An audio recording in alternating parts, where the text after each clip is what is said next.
All this free time, why not make the most of it with a game?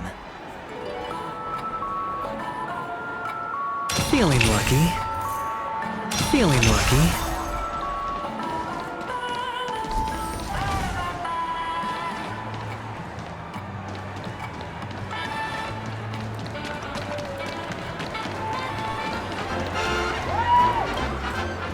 Would you be willing to support my performance?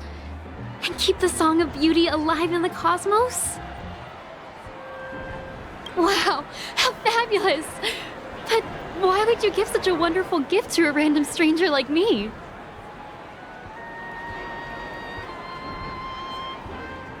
Well, you see, I can't bear to see anyone in this sweet dream suffering from poverty. That's incredibly kind of you. Thank you so much, sir.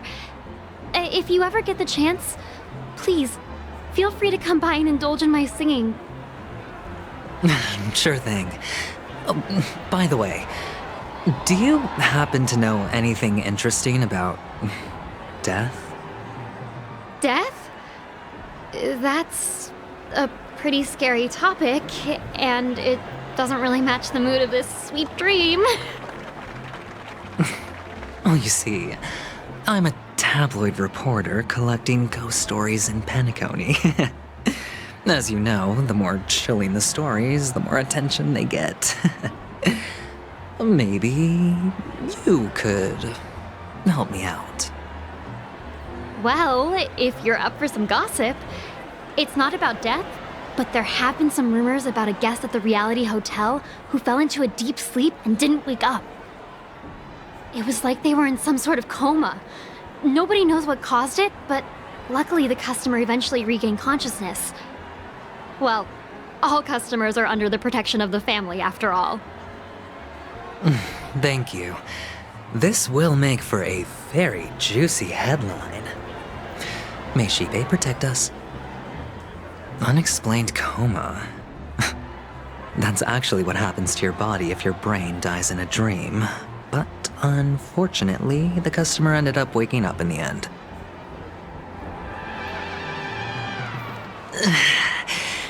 I can feel something inside my head. Is the harmony starting to kick in?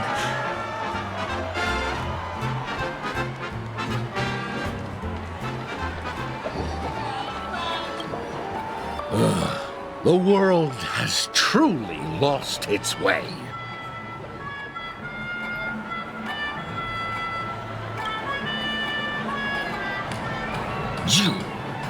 Wait, I get it now. This is some sort of prank show, right?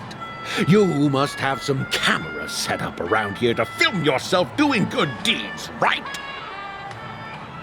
You youngsters are always looking for a quick way to get an audience. But you know what? A truly great show never comes easy. A great show will start soon, old man. But before that, I need to ask you something.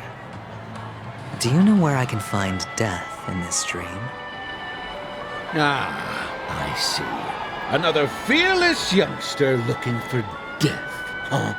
Well, let me give you a piece of advice. Don't think you're the first one who's ever thought of that idea. Death? Not even remotely innovative. I bought it from Dr. Edward. He claimed it was some exclusive fancy schmancy stuff. Oh, what a disappointment.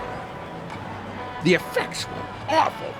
First, some monster covered in eyes stabs you in the gut, and then all you see are blurry glimpses of buildings and lights. The sky was spinning so fast it almost made me puke. Is that all? Yeah, what else can you expect? Don't put too much stock in the Penacony movie industry. They even call this junk groundbreaking art. Can you believe it? What a joke. Well, I'll leave you be then. I hope you have a wonderful day. A monster covered in eyes. That sounds like the Memory Zone meme. But buildings and lights...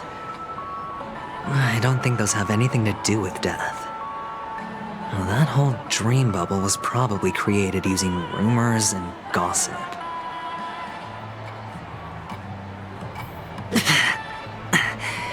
The disturbing voice in my head. It's getting closer.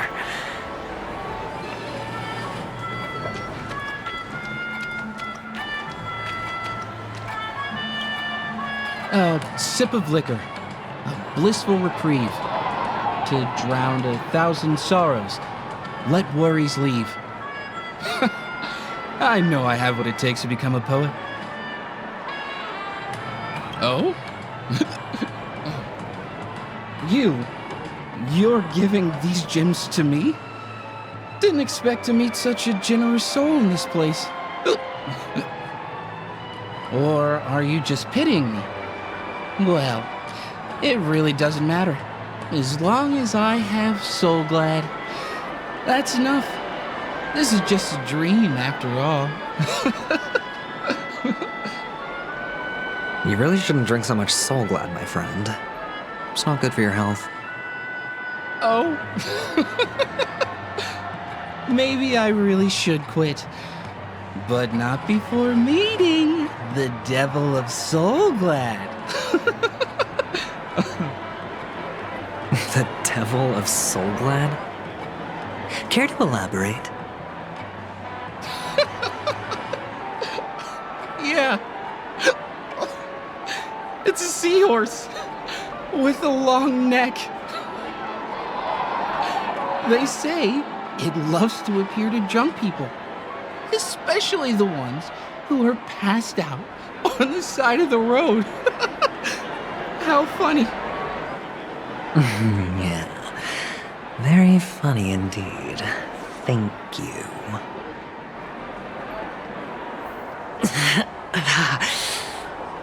Does everyone have to go through so much torment before joining the family? Darn it.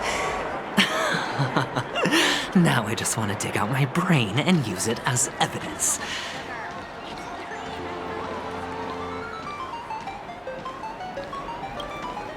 Take care, my friend. If you ever find yourself in danger, remember that the hounds are always ready to help.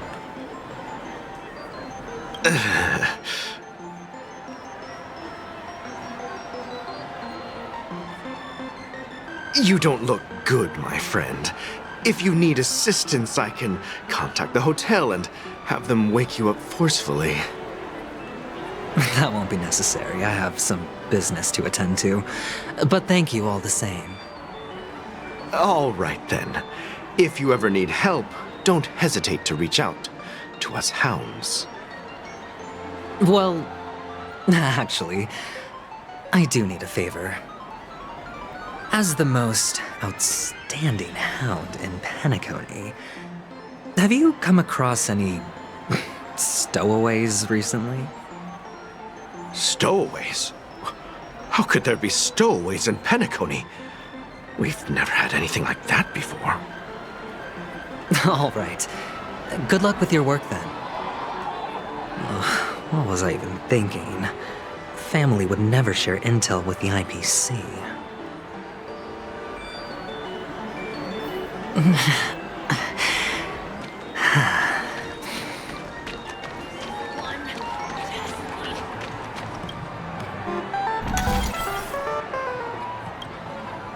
You want to talk to me? Sure, but nothing too sensitive, okay?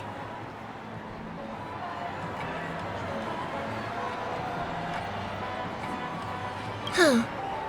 Wealthy people have fancy ways to enjoy this dream. But to be honest, I've never seen anyone who gives out money to others like you. So, are you trying to be the prince from the tale, handing out his gold leaf garment and melting his lead heart in the fire? I'm flattered. I'm no prince, and I just thought these gems would help you speak. So, as an investigative reporter, maybe you've heard something about death? Another curious soul. I see. Well, that was actually the topic I was most into when I entered the industry. But my boss shut it down. How did your boss talk you out of it? Well, she simply said, covering baseless urban legends like that would make us look like some third-rate tabloid. I thought about it, and she had a point. Reporting on stuff like blowing out birthday candles and getting spooked by nightmare ghosts isn't exactly professional material. Guess she's got a point. Thank you for sharing.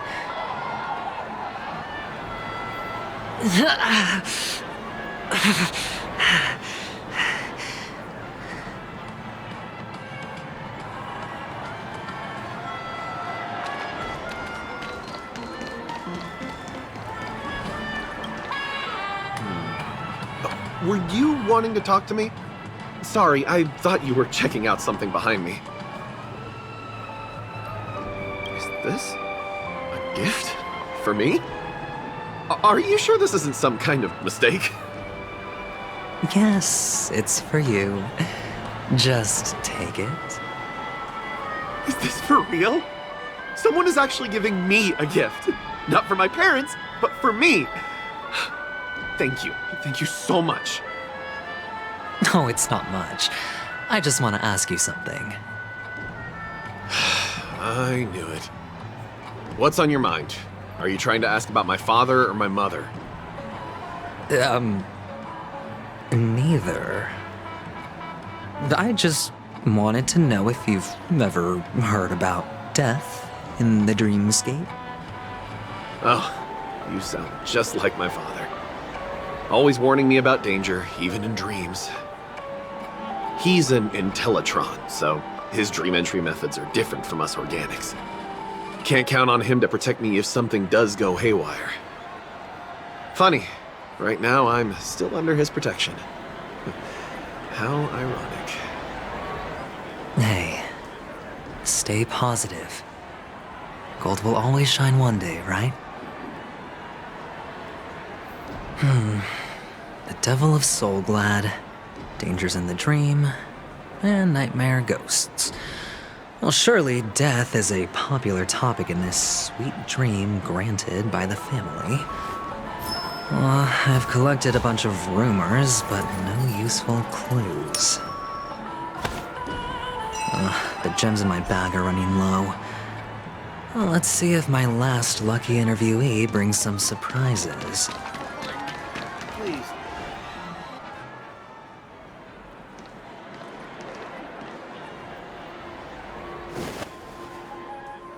Remember what I said. You Sigonians are better off hiding in the sewers. Look at you, snooping around and sticking your nose everywhere. Is the smell of death so enticing, my fine fellow? Oh, it's you, masked fool. I should have guessed it. You're the imposter who appeared on TV after Robin's death, right? I heard you got caught by the family. I gave you a clear clue. Befriend a mute. Simple and straightforward, you know? And what did you do? You messed it up and ended up as their prisoner. I told you to make friends with a mute, not become one yourself. You really let me down. What do you mean? You know better than I do. Who watched the little songbird that couldn't sing perish right before their eyes? You did, Blondie. No, I mean... What did you mean by becoming one myself? Well, it means you'll soon end up like her, unable to speak ever again.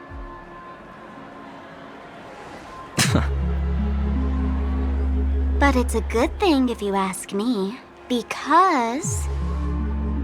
Because I'm getting closer to the truth, right? Oh? Why else do you think I'm handing out cheap trinkets all over the streets, fool? All part of the act. fool's bait. The more pathetic I seem, the more likely you'll come sniffing around. So, now that I've drawn you out, will you reward me with an answer for my efforts? Why should I help you? Don't you want to see Penacony descend into chaos? Well, I can make that happen. I just need an answer to one question. Back then, when you asked me to find a mute, did you really mean Robin?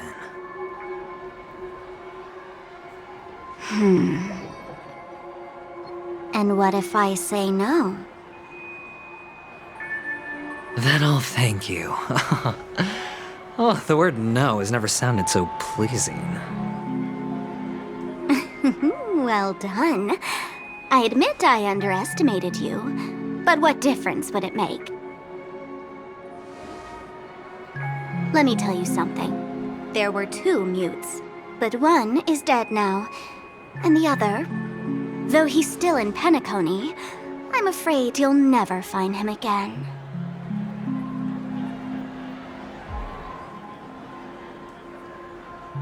Now I'm completely sure that I was on the right track from the beginning and never strayed, fool.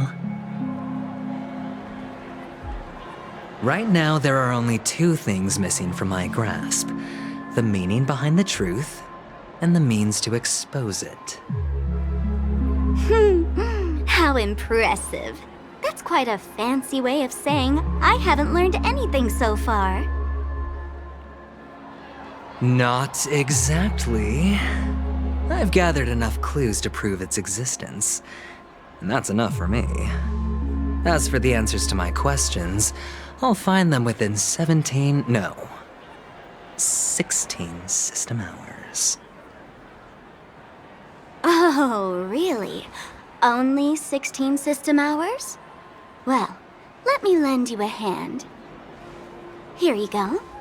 This is my precious, mutually assured destruction button, and I have one just like it.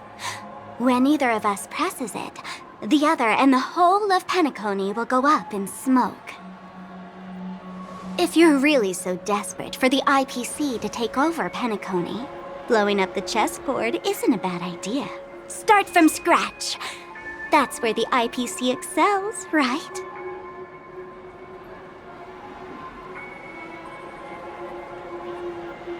Just press the button when you're at your wit's end. And of course, feel free to reach out to me for my hospice care, too. Oh, a deadly button, huh? Well, I guess the family didn't take your threat seriously at all. Otherwise, how on earth did you manage to bring it in here? I have my own ways. That's all you need to know. Well, I'm afraid I'll have to decline your offer. Who knows if your little gadget will actually work. By the way, I have no plans to search for the other mute friend you speak of, but it's good to hear that he's still here in Penacony. I'll handle the rest myself. I'll orchestrate a grand finale for the downfall of the family. And at the climax, the walls will crumble, people will wake up, and those who couldn't speak will find their voices again. When that time comes, go ahead, press the button, light up the sky with a magnificent fireworks display for me. Catch you later, fool. You're still talking big, but sure, if that happens, I'll stay true to my word. Just don't let me down now, okay?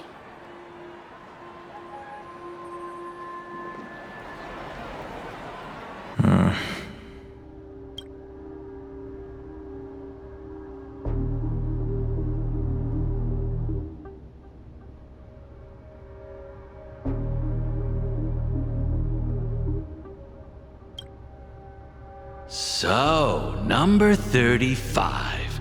You're back. Like your new lucky charm? Can a commodity code really be considered a lucky charm? Silence! I didn't give you permission to speak, you Sigonian hound.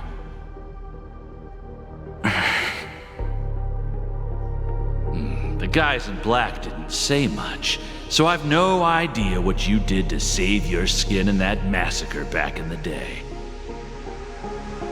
But I figured you must have had good luck, so I bought you. From now on, you and your good luck are my assets. Are we clear? Your first task is simple. In addition to you, I've purchased 34 other slaves. Go and play a game with them. You came out alive after 2 days. It proves that you are the real deal. You're insane. Testing out if you're a good product. Aren't you worried that the money you spent on me will go to waste? I've got stacks on stacks, Blondie. The slave market is never short of self-righteous brats like you. But you look good, and that's why many customers are betting their fortunes on a scrawny brat like you. So go along now, and don't let your master down.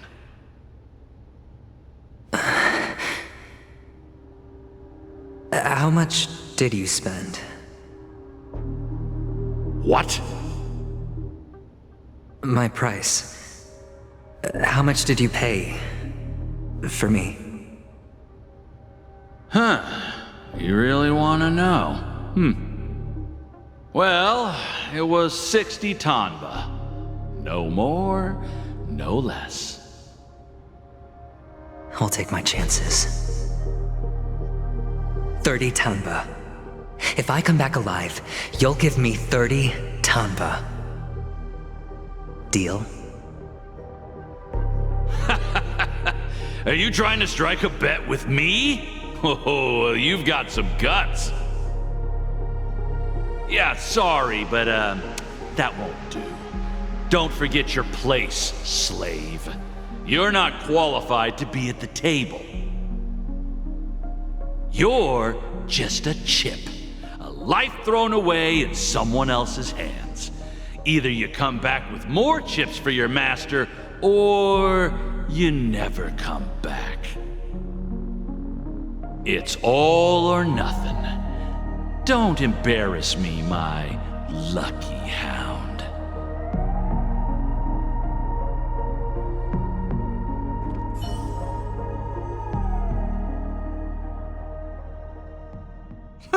What brings you here, Gallagher? Some friends from the old days. Do you have a moment to spare, Siobhan? Oh, I have the whole day to spare. Ladies and gentlemen, welcome to Dream Jolt Hostelry. This bar offers a wide variety of drinks, but we draw the line at Soul Glad. Why settle for ordinary when you can experience extraordinary? We're dedicated to serving up nothing but pure joy and laughter.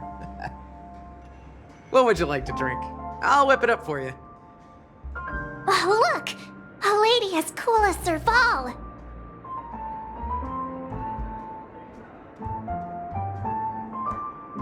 Who's Serval? Will you, introduce me to her? Huh?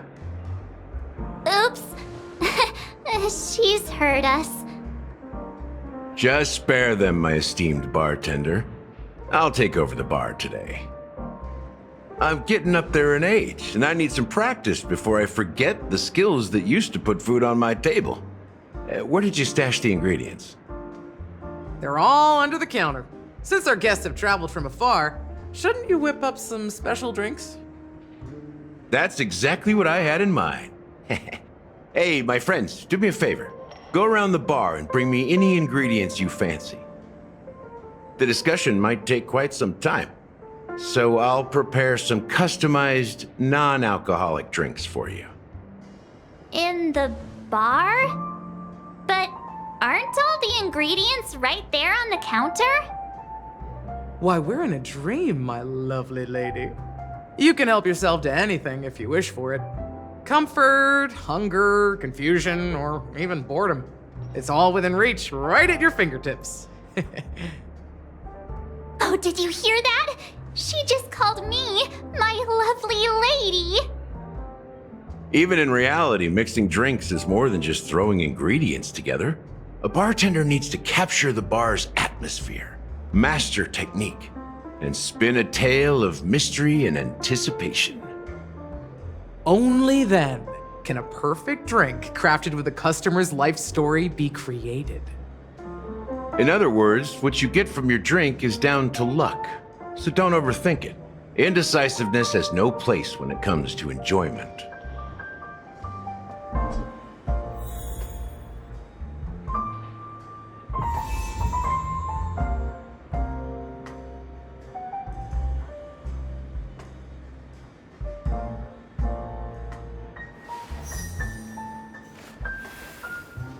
And let me tell you, don't underestimate the bartenders of Penacony, especially not Gallagher. This guy is pure magic. He can satisfy even the pickiest of customers. Don't go easy on this old man. Give him a real challenge.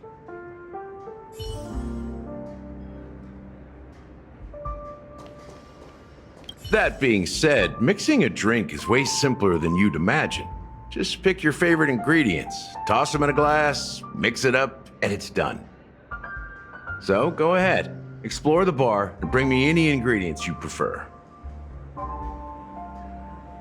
Go ahead, my friend. I'm sure you'll find splendid ingredients.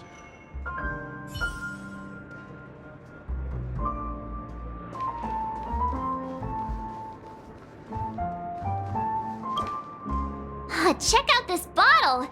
The liquid inside looks beautiful. And the label reads, Dream Syrup, thick. I don't see an expiration date, but the production date is half an amber era ago. Ugh, drinking this stuff can't lead to anything good. That's for sure. Ugh, the syrup is turned clumpy. I definitely don't want to drink this, even if it's not expired. Did you find the bottle of syrup I've been hoarding? Don't worry, it's all just a dream and it won't upset your stomach. It's been aging for years and should have a refined taste by now. Feel free to have some. It's perfect for entertaining lovely guests like you. Ugh, then we'll keep it for now.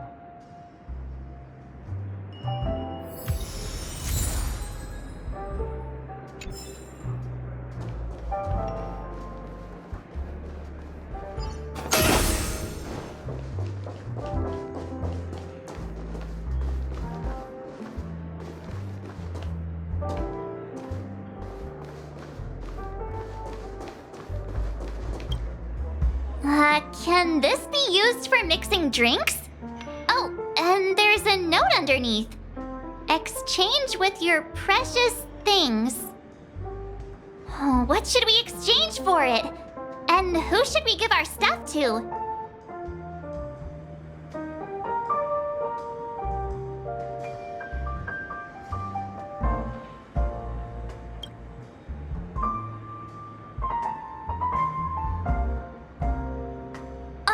Whoa! The words on the note are changing. Happiness belongs to the noble. Does this mean we can take it? Doing good deeds does pay off. Thank you. Oh, that's quite a stash. Not sure if it's enough. Stay out of my way. I'm looking for Siobhan. Uh-huh? What's all the commotion about?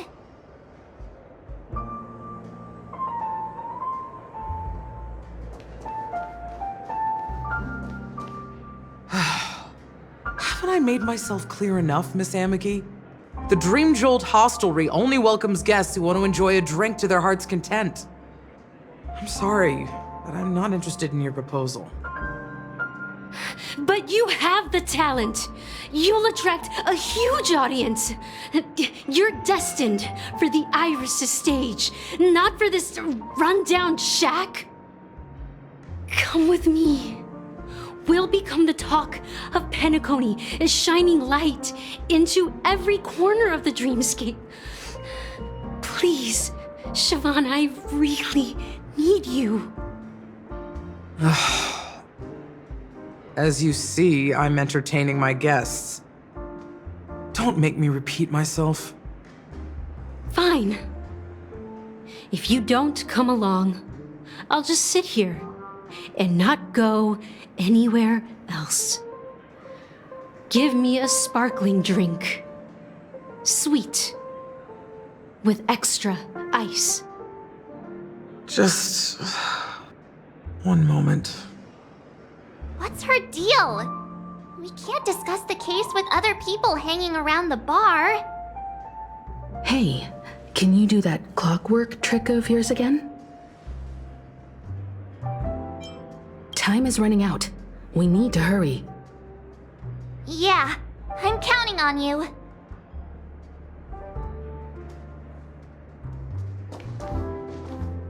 You're one of Siobhan's guests, right? What can I do for you?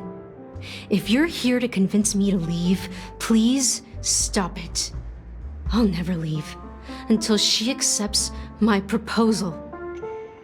I just don't get why she won't leave this place. This rundown shack with no customers whatsoever.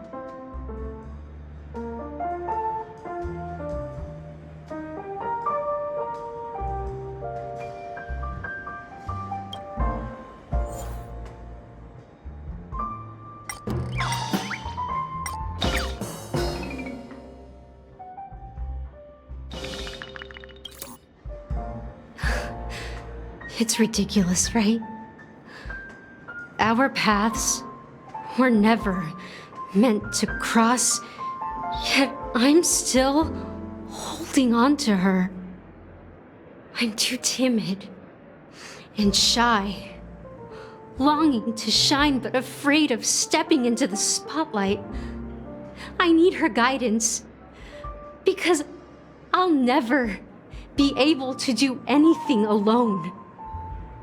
You don't know Siobhan's past, and you have no clue how radiant she used to be. Even among the talented Iris family, her skill was unmatched. I know she probably thinks I'm just trying to ride her fame to get ahead. But all I want is for her to reclaim her place.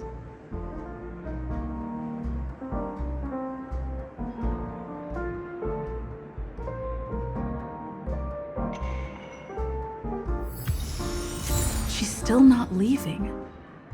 Maybe I'll have to try again. I just don't get why she won't leave this place. This rundown shack with no customers whatsoever.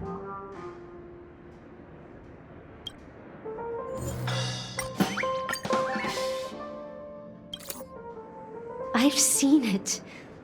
The moment when Siobhan and I share the stage. The crowd is going wild, applause crashing like waves, the aroma of irises fills the air. A beautiful melody playing, ribbons dancing around us, and the taste is sweeter than honey. I've seen that scene countless times in my dreams, and every time it mesmerizes me. That's why I have to bring her back to that world, no matter what it takes. Want to raise a glass, my attentive listener? Let's consider it a toast to my far-fetched dream.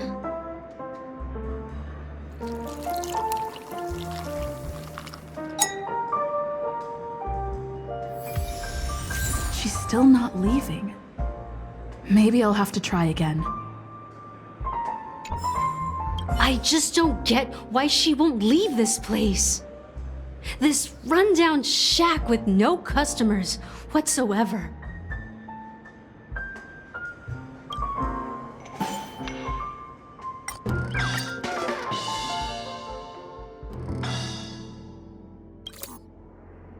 Those darn Irish jerks! They're the ones who forced Siobhan into hiding here, running this pesky bar. It's all their dirty scheming. I get it now. She's not leaving because she doesn't want to run into them again.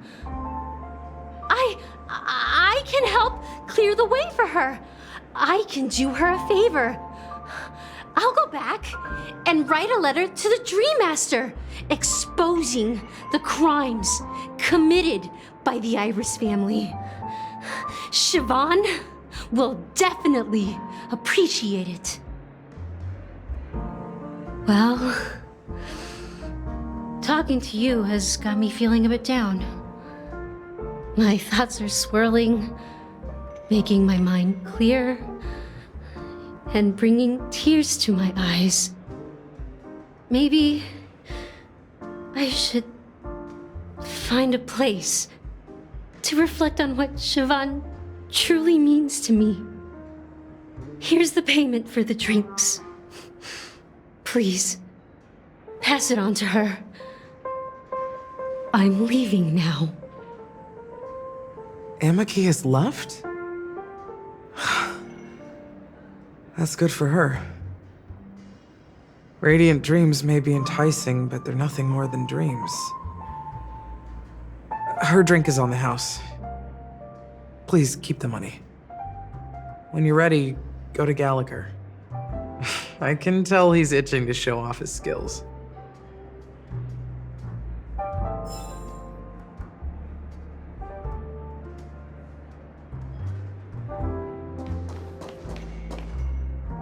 That being said, mixing a drink is way simpler than you'd imagine. Just pick your favorite ingredients, toss them in a glass, mix it up, and it's done. So go ahead, explore the bar, and bring me any ingredients you prefer. Nice work. Let me take a look. You found some interesting ingredients there. Now take your pick. Each drink has its own unique flavor. And the base ingredient sets the tone for the initial taste and the lingering aftertaste. So, which one would you like to use as the base?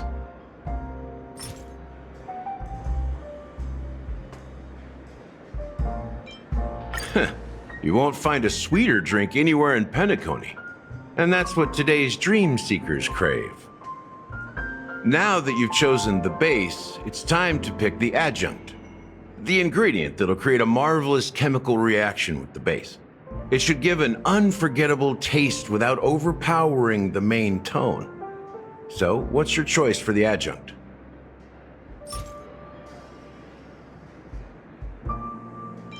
Bright future. A taste that's been a long time coming.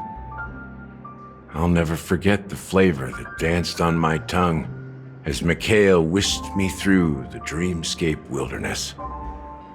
Those were haunting times. Too beautiful to be real. Mikhail. Almost there. Let's pick a decoration. Which style do you prefer? Anything you need, I've got it. The IPC's favorite. Ambitious, aren't you? Well, it's done. Here's to you, Dream Seeker, with this glass of El Dorado.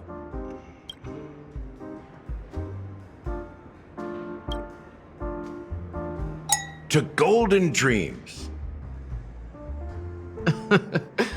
Well done, Gallagher. You're not over the hill yet. So, are you satisfied? Oh, the flavors! They're way more sophisticated than Soul Glad. The richness and layers of these flavors are a masterpiece, especially with the adjuncts. I can taste the spicy and sour notes with a hint of sweetness. I'm not entirely sure what it all means. Maybe Mr. Gallagher can shed some light on it. Well, if you're expecting a profound answer, I'm afraid I'll disappoint you.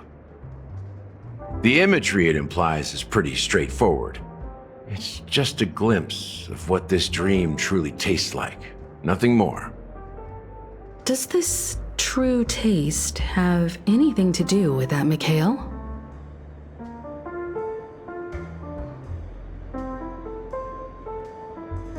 Yeah, that name does sound familiar.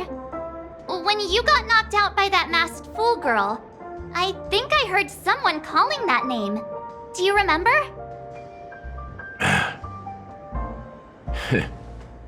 I was right about you. You guys seem to know quite a bit, and now there's no reason to hide anything from you anymore. Let's dig deeper into the case, and of course, I'll tell you a story about Mikhail. All right, let's start with what we know based on the clues the family has.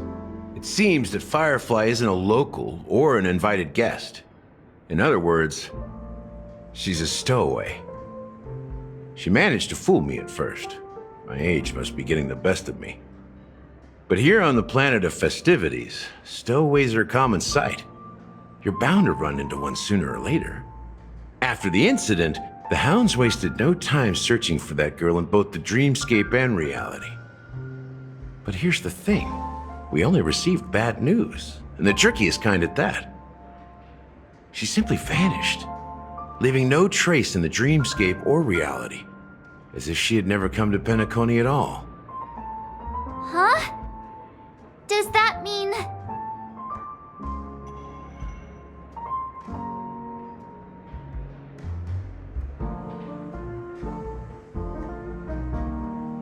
Different?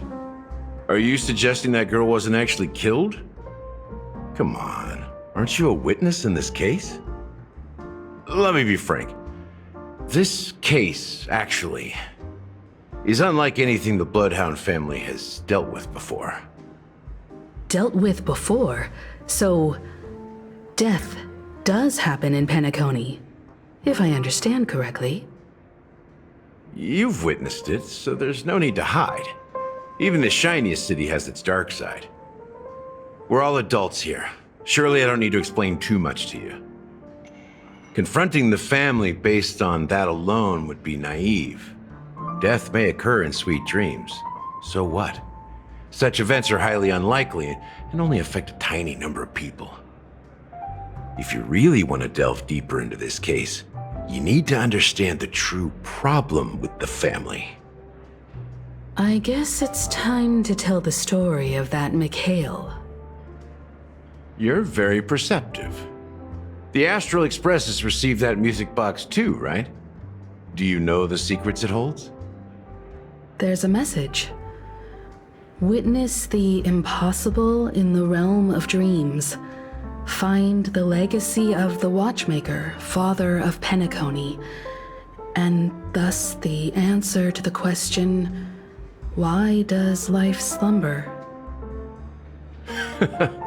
That's the exact wording. Hey, why are you laughing? Wait, did you write it? It's quite poetic. No, but I'm the officer in charge of this case. So how could I not know? I'm sure you must have noticed that this message didn't come from the family. You might have even guessed that the relationship between the family and the Watchmaker isn't as close as it seems. That's just our speculation. Actually, it's hard to believe that the father of Penacony and its actual managers are at odds. Now I can assure you that your speculation is absolutely correct. The family has considered the Watchmaker an enemy for a long time, but the hounds haven't been able to track him down, as he seems to be living only in the characters and stories he created. Let me ask you a question. Have you ever wondered why the family allowed the Watchmaker to send out such a ridiculous message to the outside world, inviting you here and causing chaos? So, you want to seize this opportunity to expose the Watchmaker? Well, now you understand why the Oak family authorized the Nameless to assist in the investigation, but kept you in the dark, right? Because the Watchmaker is not the legend of the land of the dreams at all. He's the most shameful stain in the history of Penacony, and he's the root cause of all the anomalies in the dreamscape. You don't get it? Well, I mean, Mikhail, the betrayer of the family, he's the Watchmaker.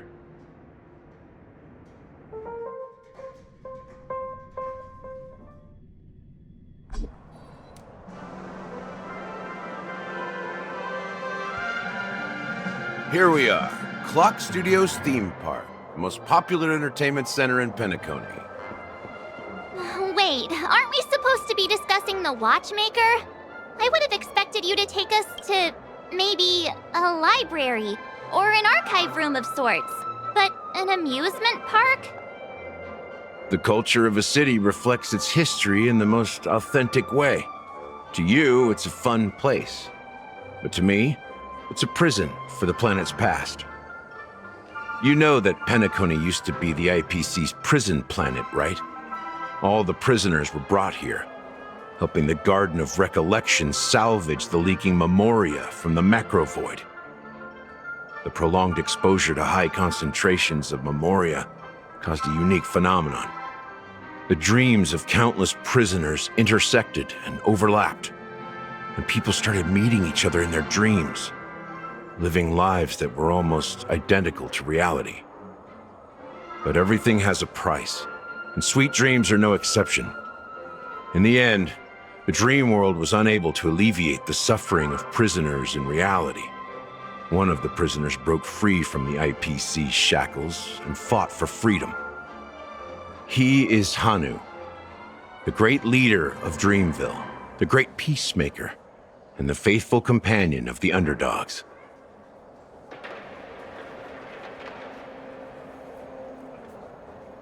History is always written by the winners. However, it's undeniable that Clocky is an animation that draws from Penacony's actual history. These characters not only exist in Dreamville, but also in the distant past. Once you realize this, you'll understand why we're here. There are so many members of the Bloodhound family around here. They just received a lockdown order, supposedly from Sunday himself. Who knows what it's for?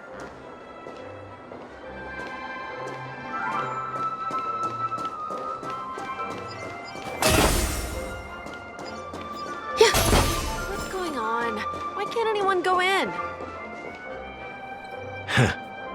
So many of them. I've never seen anything like this, even when they're tracking down suspects. We don't need to go in. We don't want to draw any unwanted attention inside. We can just talk here. Let's find a quiet spot and continue our conversation. View here is great, right?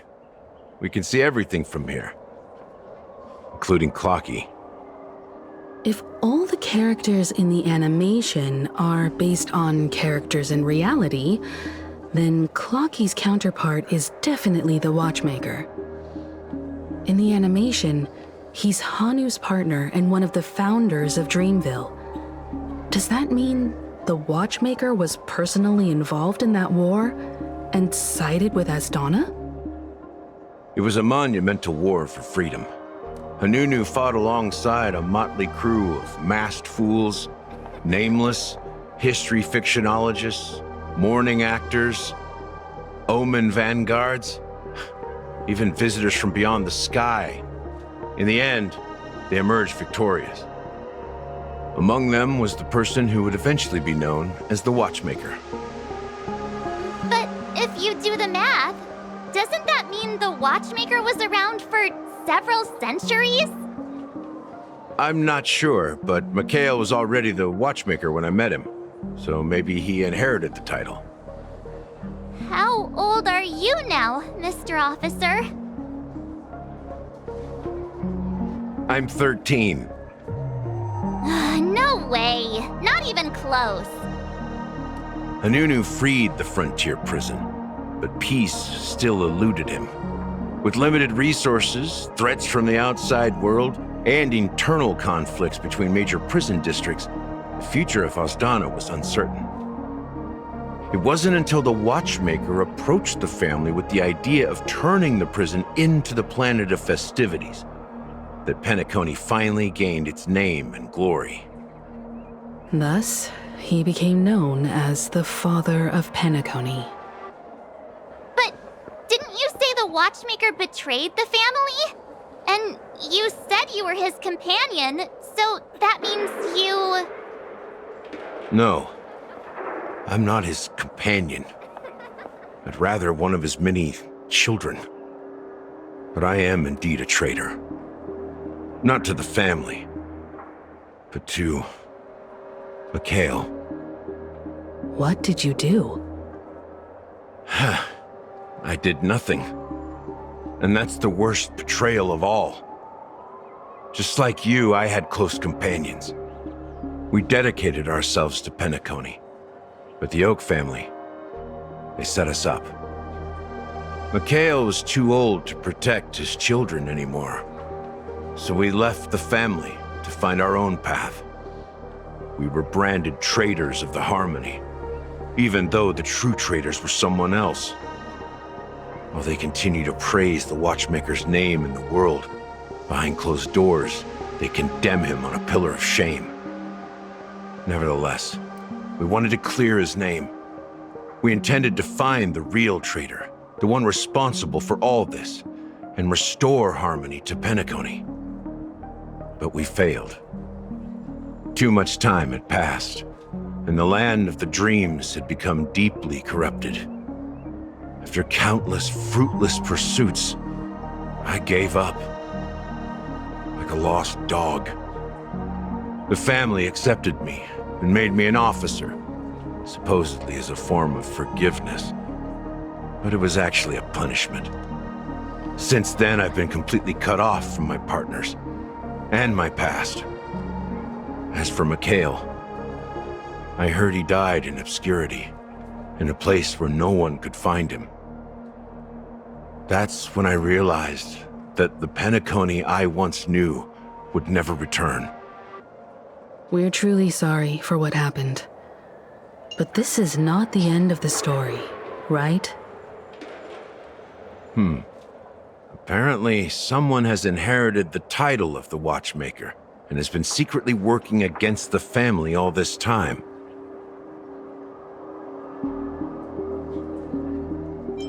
Well, that's one way to look at it. However, only one member has truly inherited the Watchmaker's title. Unfortunately, after all these years, I have no idea who that person is, or if they're even real. Or just Mikhail's lost soul haunting the dreams. So, do you understand why I'm spilling all this info? Because I believe the girl's death must be connected to the Watchmaker's legacy. And at the end of all these mysteries, we will find the answers we are seeking. If it really is Mikhail's ghost, I want to meet him. If only for the last time. For those who despise me could form a line from here all the way to the entrance of the hotel. But those willing to look me in the eye and hear me out? Let's just say, there won't be many. I've told you all I know is a sign of gratitude. Thank you for listening to this old dog. Bark and all. Something just happened at the theme park. Now if you'll excuse me, good luck to all of you. How ironic. What's so different between the stowaways projected by Penacony today and the dream seekers once hailed as pioneers several amber eras ago? Gallagher does have a troubled past, it seems. While Firefly's whereabouts remain a mystery, his stories shed light on our suspicions about the true identity of the Watchmaker, his connection to the family, and the power struggles hidden behind sweet dreams and death. Exactly. Gallagher suggests that the real traitor is someone else, probably within the Oak family. That lines up with what we've gathered so far. Firefly got involved in this mess because of the legacy, and now we're sure that Aventurine's accusations against Acheron are baseless. You're really into Clocky, huh? He's just a fictional character, not a real person.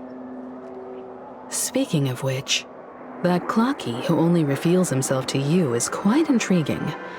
It's a shame we've never met him since then. Now that we've confirmed a lot of our suspicions, let's take a moment to think about the clues we have. Send a message to Welt and see how things are going on his end.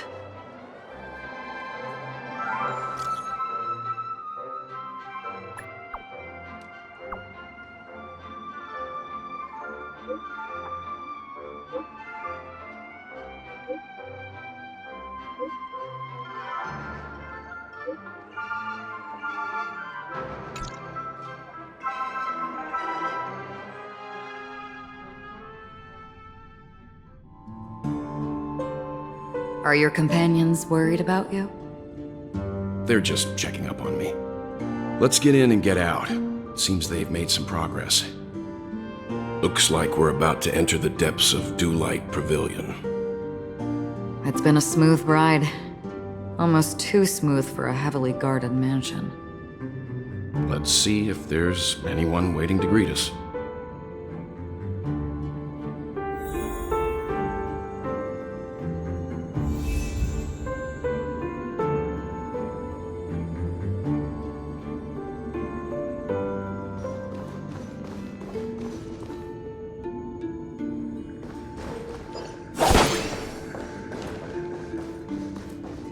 Stream forth, the gleam of old blades.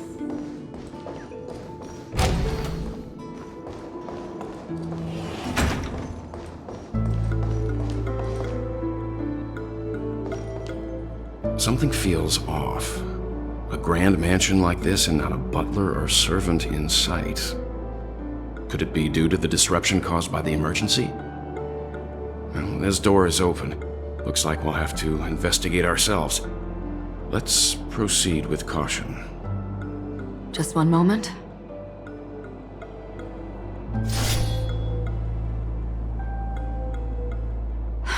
Light. I've made myself less noticeable. The crew can explain their presence as authorized by the family, but I can't come up with any excuses for being here. I see. What an interesting technique.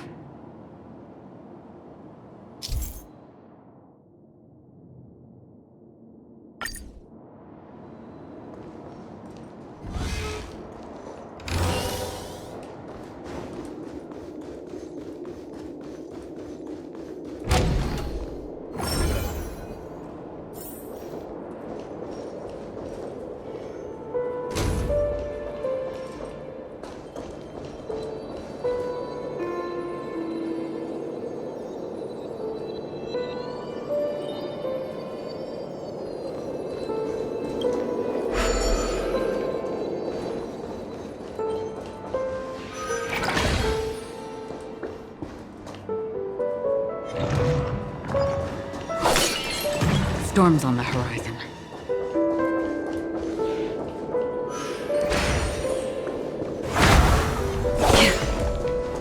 Stream forth, the gleam of old blades.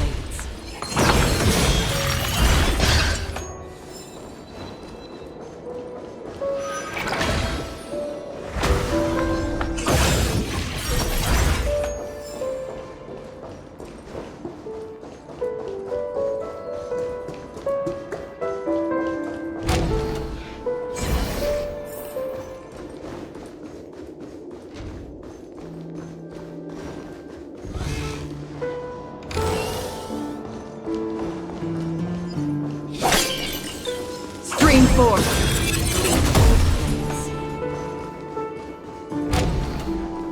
The model in the sand pit.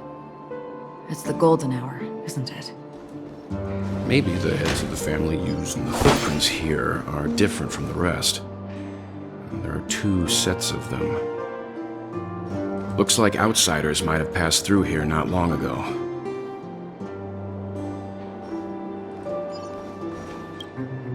Can you identify the people who left these footprints? Well, there's a unique pattern here. Flamboyant, even. And judging by the size, I'd say these were men's shoes. If I'm right, it could be the IPC ambassador, Aventurine. Aventurine. What about the other set? It looks like they were walking side by side as opposed to one behind the other, so the second individual is likely equal in status to Aventurine. The IPC is eager to reclaim Penacony, so their presence here is not unexpected.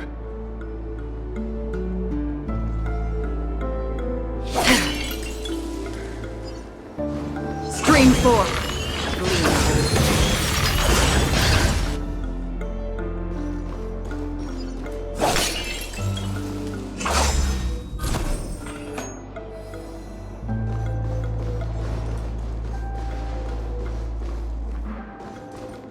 Stream forth! The gleam of old blades.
Stream forth! The gleam of old blades.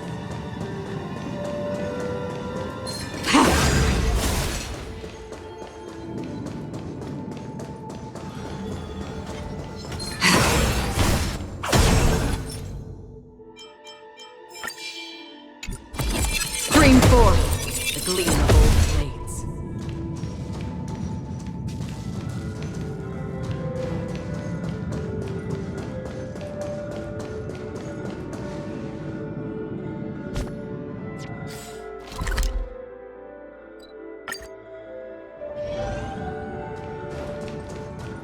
Stream forth! The gleam of old blades.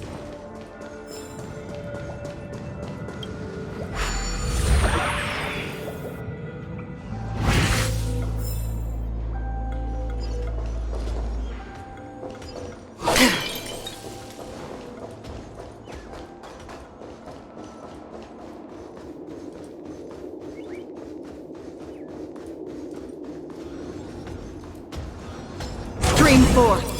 The gleam of old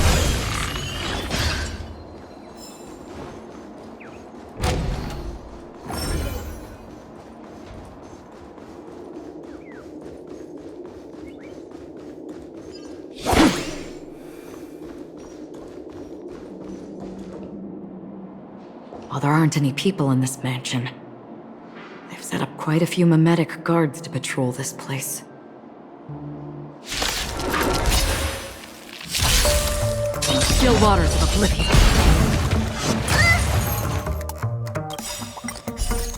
I weep for the departed.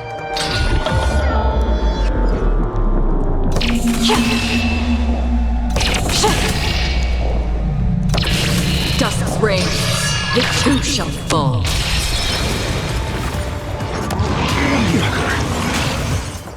Follow my charge. Conflict is pitiless. I'm asking questions. A test. You don't look so good. Destined for oblivion. There's no time to lose. Here is thunder. Your answers?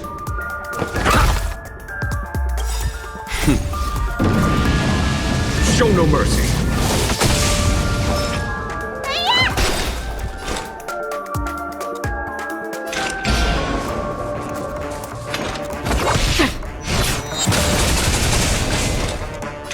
Still waters of oblivion.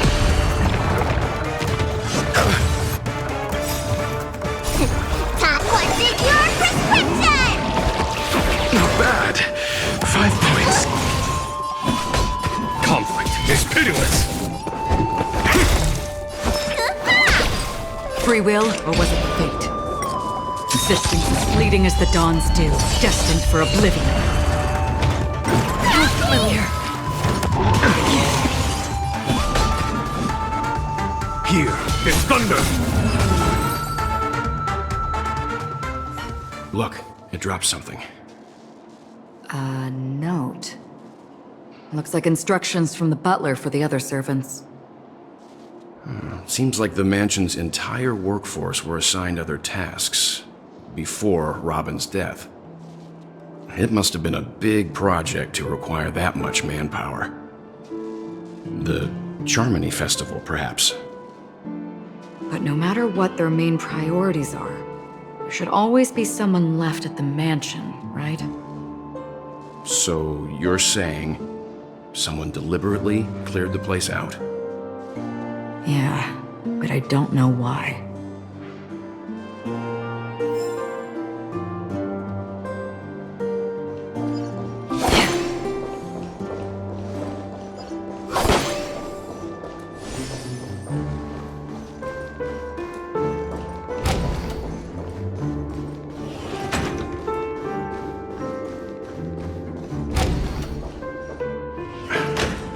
No one here either. Since no one's around to entertain us, let's make ourselves at home. Stay close to me so that my white can cover you too.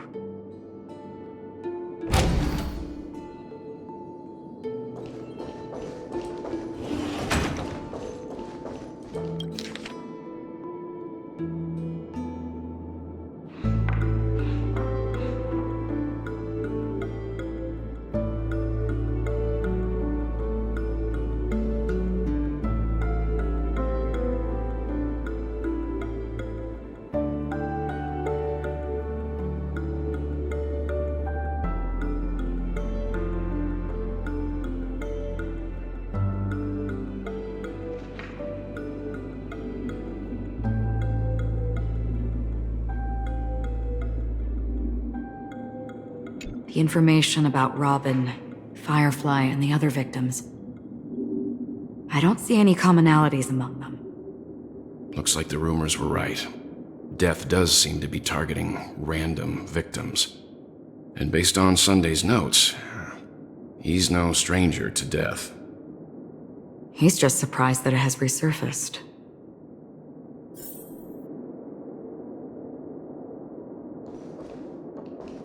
This light cone is securely guarded.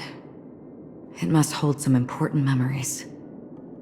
According to Robin's interview, despite having performed on so many grand stages, her favorite performance was a pretend show she put on with her brother when they were just kids.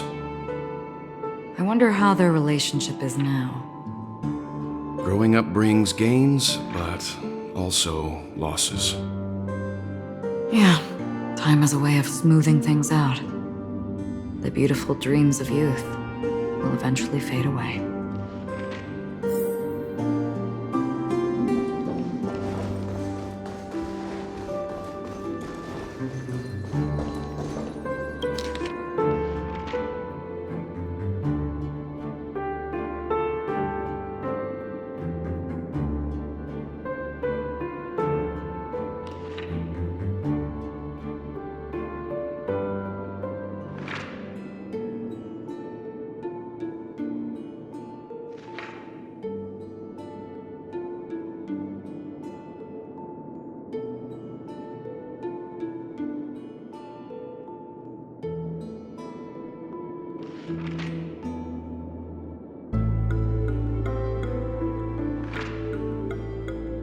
As soon as I and the rest of the crew arrived in Penacony, Mr. Sunday and Robin showed up to greet us. I remember hearing something unusual in her voice, and now it seems I was right. Robin believed it was because the harmony had been tampered with somehow. But as far as I know, there aren't many entities capable of interfering with the power of paths. Meaning? If there really is a traitor within the family, that person must hold a high position or possess unimaginable strength. That would explain why Mr. Sunday has been having such difficulty in catching the traitor.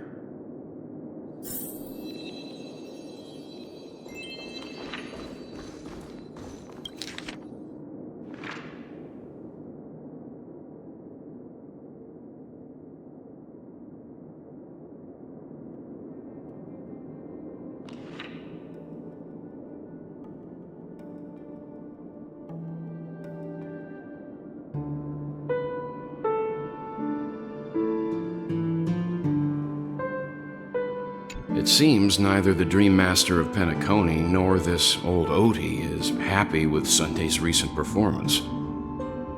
They don't seem to care much about death. Instead, they're more concerned about the Charmony Festival and the Watchmaker. Maybe the other family heads don't think death is a big deal. One thing's for sure, there's a lot of internal conflict within the family, and everybody has their own agenda.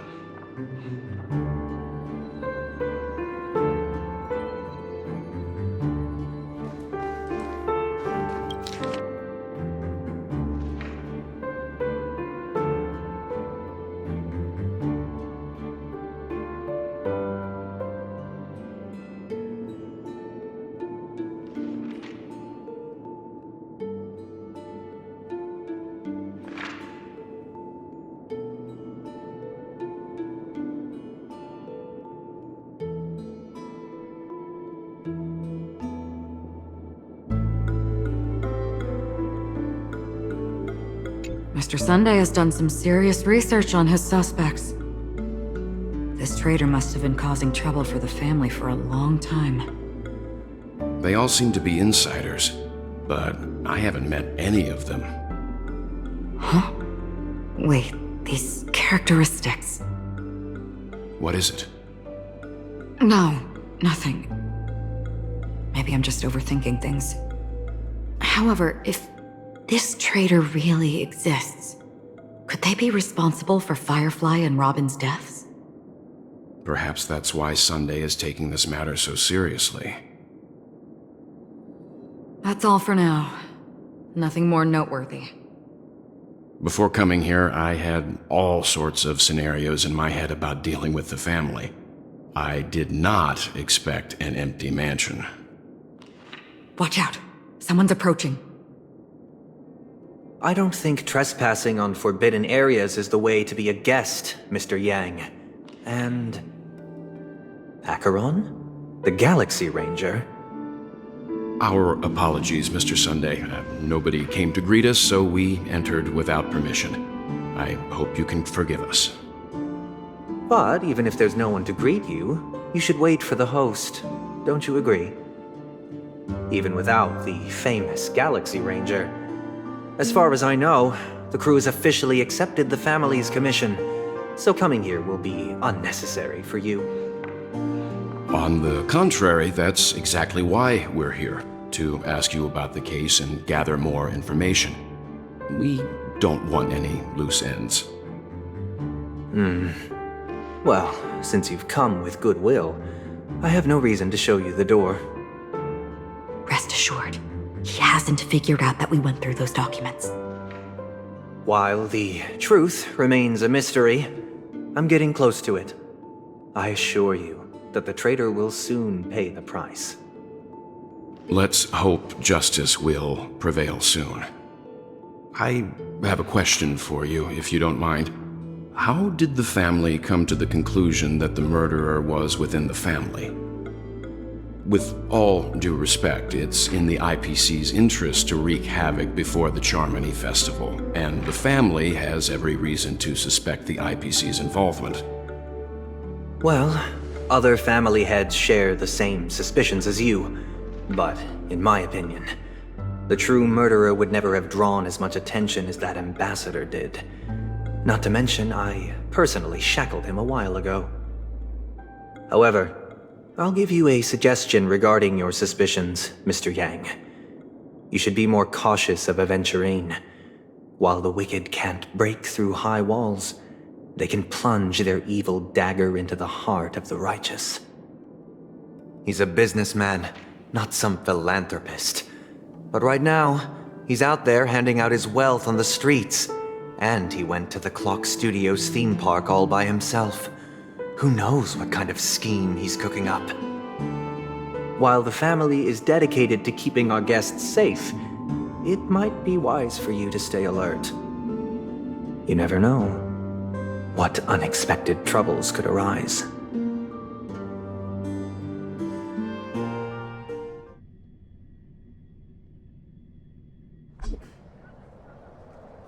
According to a Pierpoint hotline tip, there was a major breakthrough in the shocking Ejhazio Aventurine case.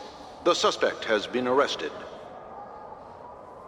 This fraud case has been linked to many departments within the Interastral Peace Corporation and the Intelligentsia Guild, causing a large drain in manpower and resources, resulting in the IPC taking a massive loss.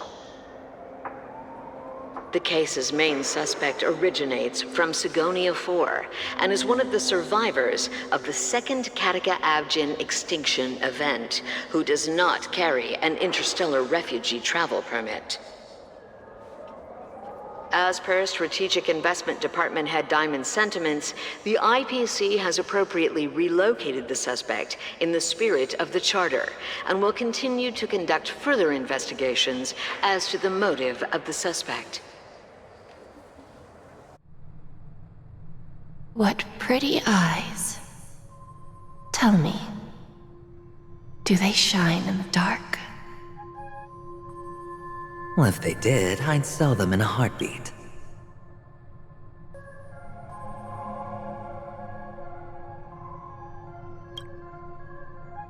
You don't know how many people long for your eyes to be closed forever. As a servant, you should not resist your master.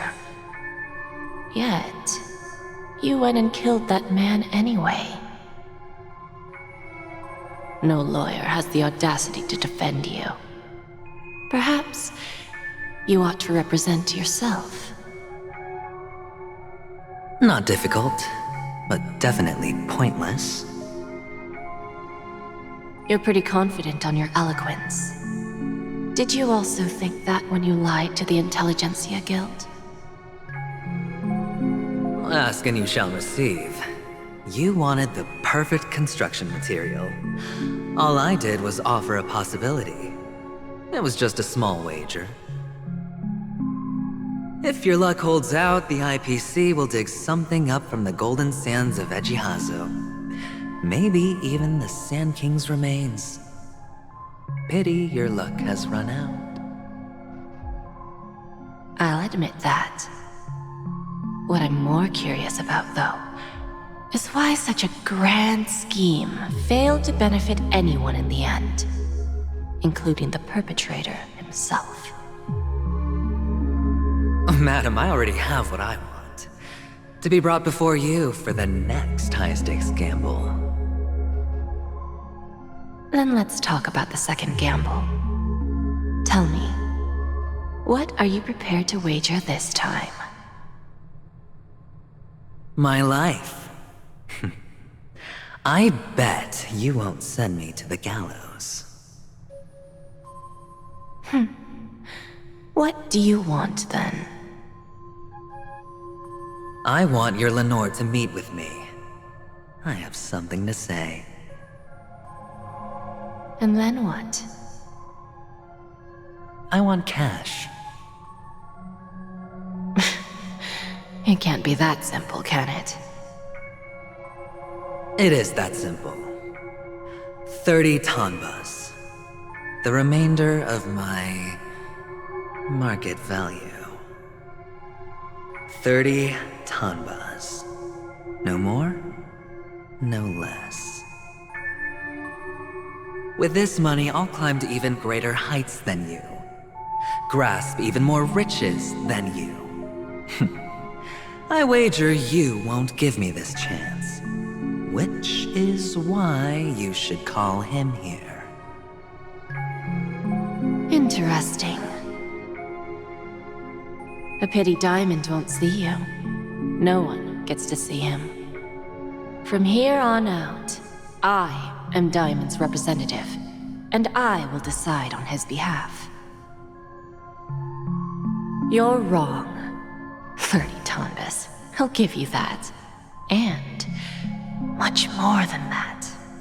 Wealth, status, power. The IPC will give you whatever you want, even what you don't want. Kakavasha. A good name, but unfortunately destined to be buried in the dirt. You, though, you deserve to live, to create even more wealth for us. Go, pick the clothes you like, then choose your desired identity. And then, use them well, child. May your plans never suffer failure. Life is like a long-term investment. Those who choose correctly, do the correct things, reach the correct outcomes, and show the world their value.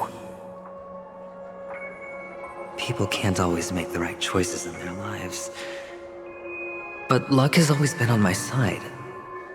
I've never lost. Is it because Gayatri blesses me?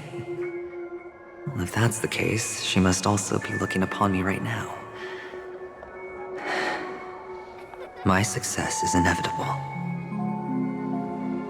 But what then? Even if I overcome this difficult trial, what would come next? What awaits me after this glorious gamble? An even more glorious one? Will I return triumphant with unending riches after countless successes, or will I encounter failure, never to return?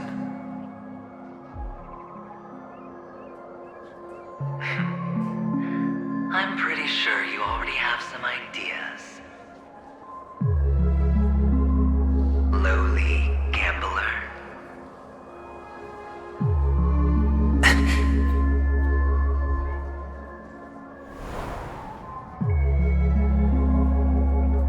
What? What?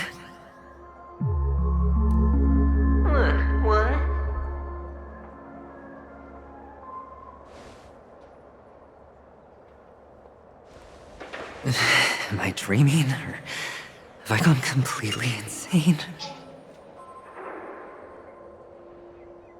Perhaps both. Forgotten me already?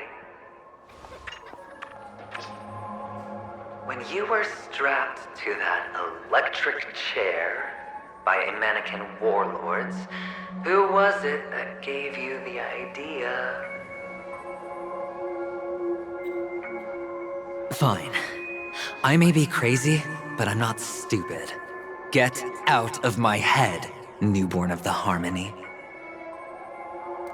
The Harmony? Oh, don't play the fool. It's not the first time we've met. No need to be so polite.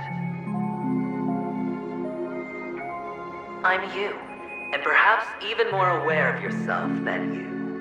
Of what exactly you want. You're dying.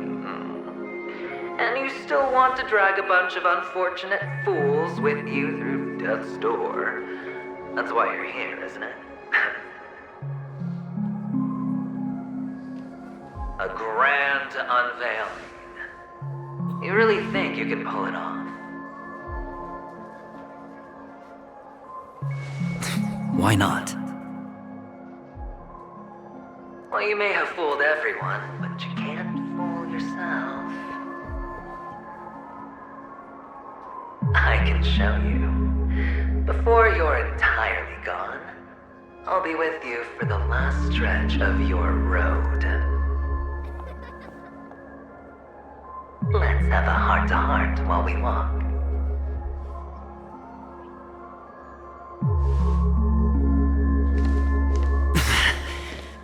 What exactly are you? Most people in this world spend their entire lives just to reach one outcome. And I am that outcome. Kakavasha, I am your future. First, I'm hearing things, and now I'm seeing them. Great.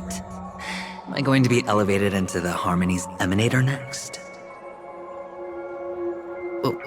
Why are there no guests here? What's that featherhead doing? Feeling lucky. Feeling lucky.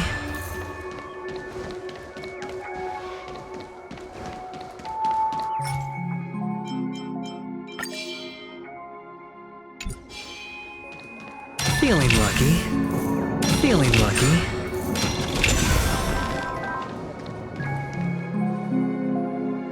Just a Pepeshi? No. A child.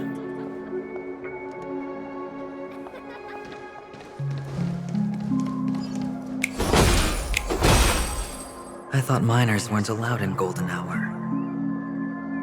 Hey kid, you okay? Are you lost?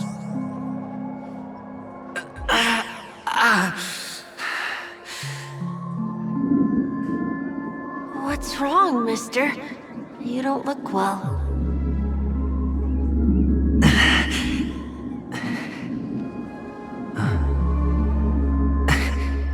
Your eyes. Impossible. Who are you? They're pretty, aren't they? Sis said they're a gift from Mama Funga. Colorful eyes are said to bring good luck. Mister, you have pretty eyes too. Beautiful. Are you alone? Where are your parents? They're in that amusement park. Papa and Mama went in first. I'm just about to go look for them. I have to go. Goodbye, mister. Hope you have a good time, too. Those eyes. And Mama Funga. No, it can't.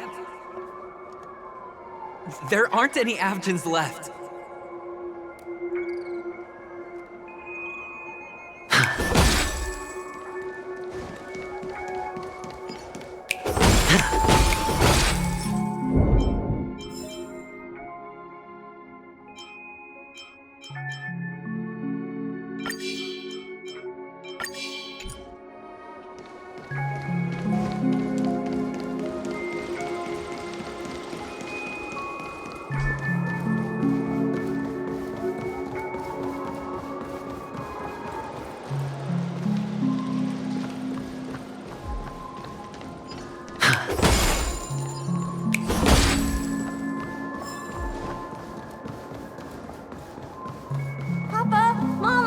Wait for me! Only on Penacony, am I right? What are you still doing here? Well, you've known all along.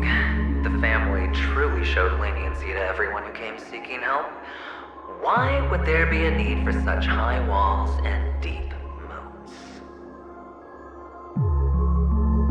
However, people don't see it like that. Especially since the flavor of the dream syrup is so alluring. You will receive no charity on Penacony. And relying on your own strength alone to topple high walls? Not a likely fate. Which is why, once you step into the hotel, you remove your high hat and beg everyone you come across for help.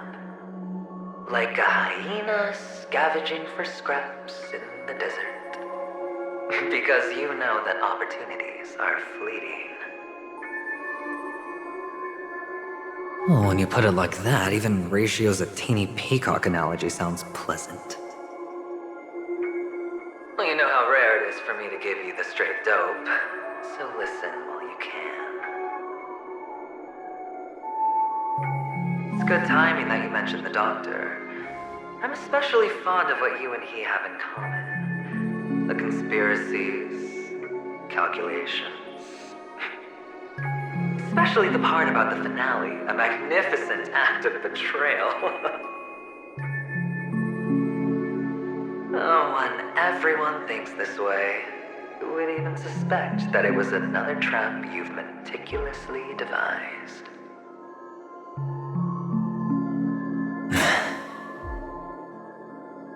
Go on. Tell me I'm right. You know who you really are, Mr. Cavalier Gambler. Uptight, overcautious, massive inferiority complex. You've won so much, you're still so afraid of losing. They only see your big bets, your bravado, the full house, the straight flush. They don't know the other hand is below the table, clutching your chips for dear life. It's a heck of an act. No wonder the tavern sent you an invite. You're a natural kid. You don't stop at fooling the audience, you fool yourself too. Well, the best way to prevent others from seeing your true colors is first being able to fool yourself. Of course. I know you all too well.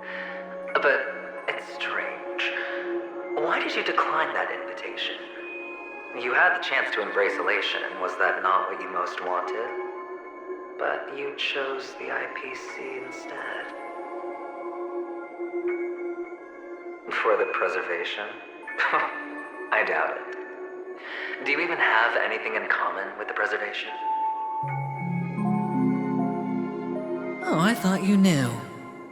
Didn't you say you had me pegged? We're done. Either stop talking or disappear from my sight. That's fine. But who exactly is about to disappear here? Well, it's not going to be me, anyway.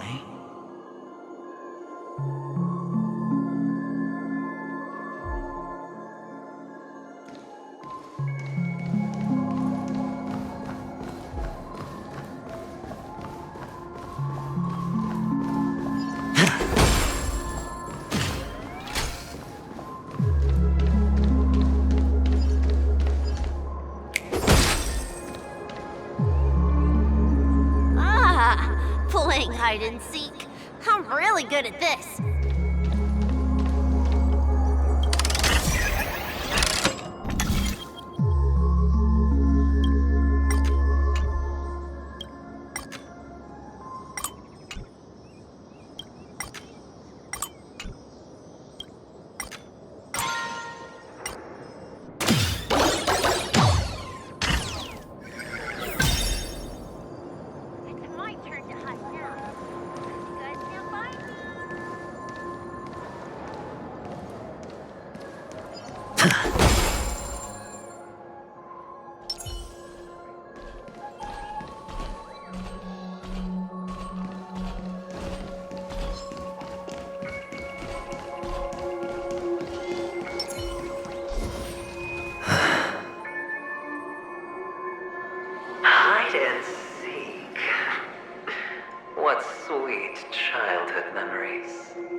When Mama said goodbye that day, how many catechins were like jackals hot on your heels? I know you won't forget that sound anytime soon. Those shrill cackles. You had to hide right under the noses of those savages. You and Big Sis, playing dead, drifting in all that bloody water. Completely ruined that shirt. Shame. Wasn't that the last one Dad left behind? It wasn't ruined. I've always kept it. Come on. It's a rag. It's not like you can ever wear it.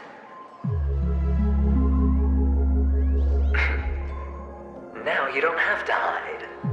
You probably won't even deign to get your pretty outfit wet in the rain. Your social capital has changed after all. I've never changed. On the contrary, now you're the one who does the hunting. The last round of hide and seek, and you get to be it. You should enjoy it.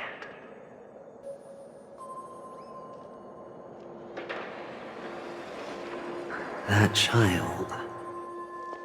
Could he be in here?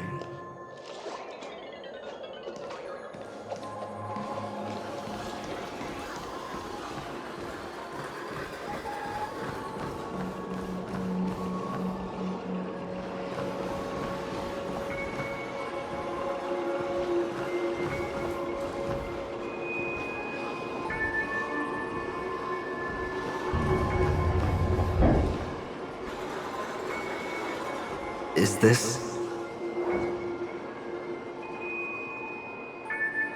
a topaz? What is this doing here?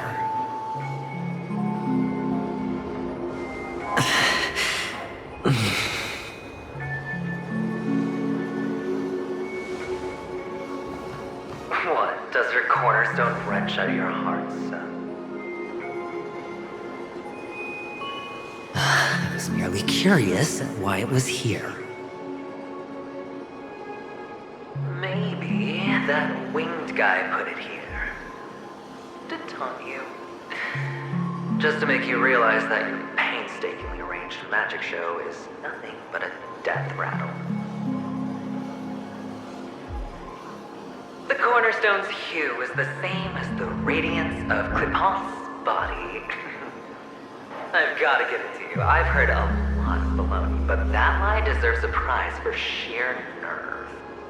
If he were just a little bit smarter, the jig would have been up right there. This is just bait. Of course. That's why Ratio's betrayal was one of the keys to your plan. I have to say, that doctor's acting was superb. Or maybe he wasn't acting at all. All the better for you. Sunday didn't become head of the Oak family by acting sloppy. He's obsessed with control.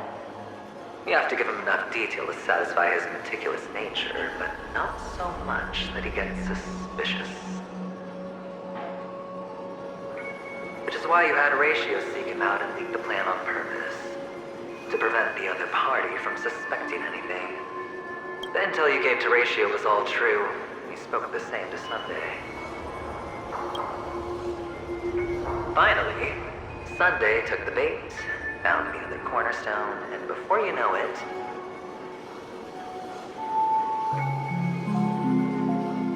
everyone's distracted enough for you to steal the third stone right out from under them. Why don't you stop rummaging through my mind? Your mind? It's our mind. You're me, and I'm you. We're the same.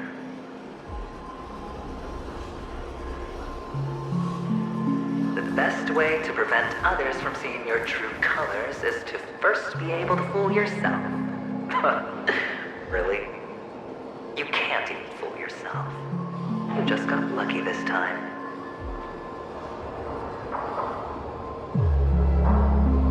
This is the other cornerstone in Sunday's hands. Rather beautiful green. Just like you. Smooth. Cunning. Tell me, what's its name?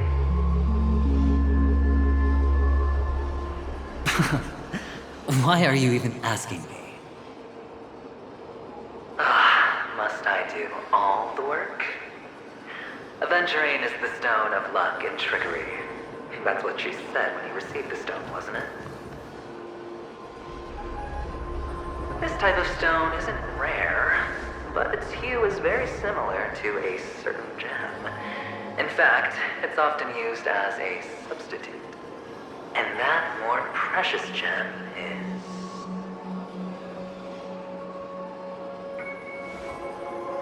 jade. Even Sunday can't tell the difference. Well, looks like jade can be substituted for aventurine, too. Sauce for the goose. Aventurine, topaz, jade. 3 elites, 3 cornerstones who, for a measly penny, offered their everything. Oh, you're even more united than the family. As I've said before, 3 chips are sufficient. All or nothing. But will it be the former or the latter? We'll find out soon enough. So, where's the real aventurine stone? Take it out, let's have a look.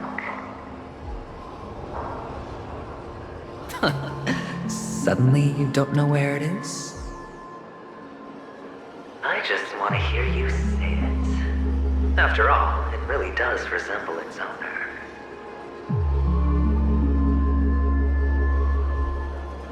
As you wish, then. They never went anywhere. They're right where they belong.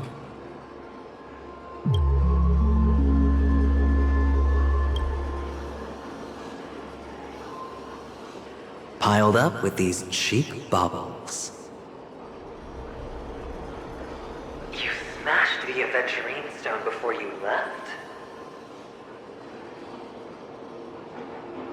Oh, just look at it. Shattered. Just like your life. Poor thing.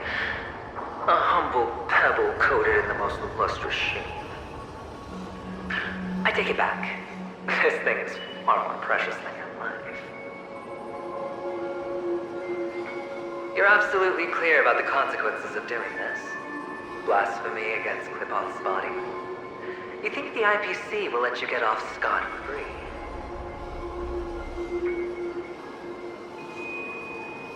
Well, Diamond has always been all about results.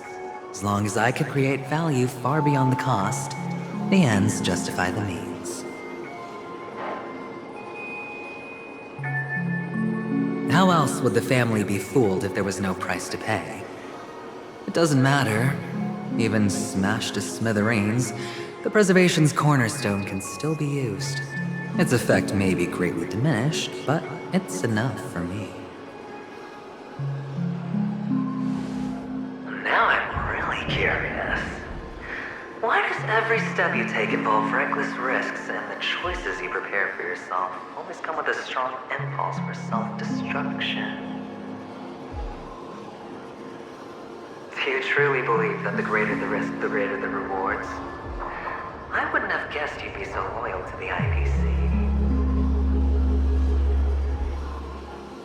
There is so much you don't see. Which is also why you'll never see how I'll win it all. That is, if you can do what it takes. We'll just have to wait and see then. The cornerstone is gone. Another illusion of the harmony. Huh?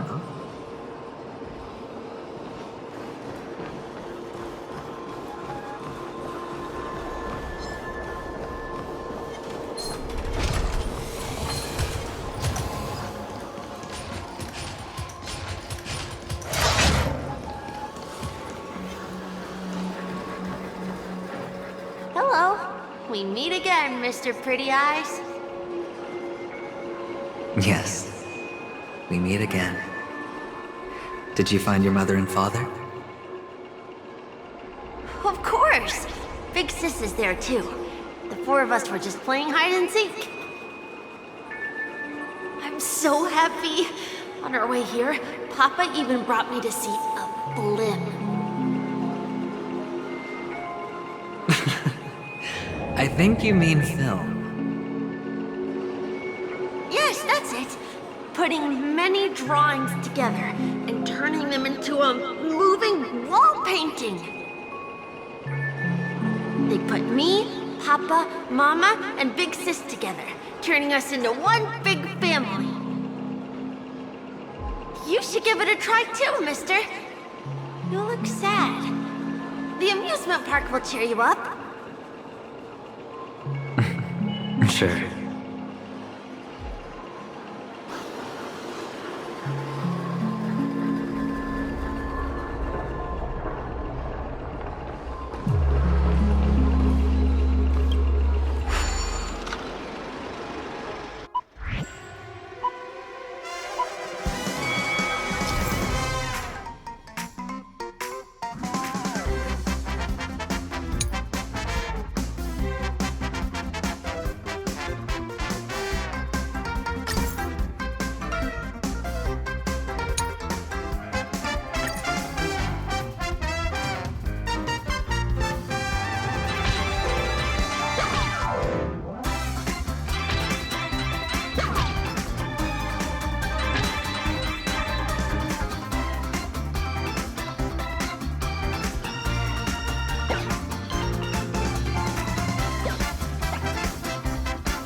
How's that? Not a bad score, eh?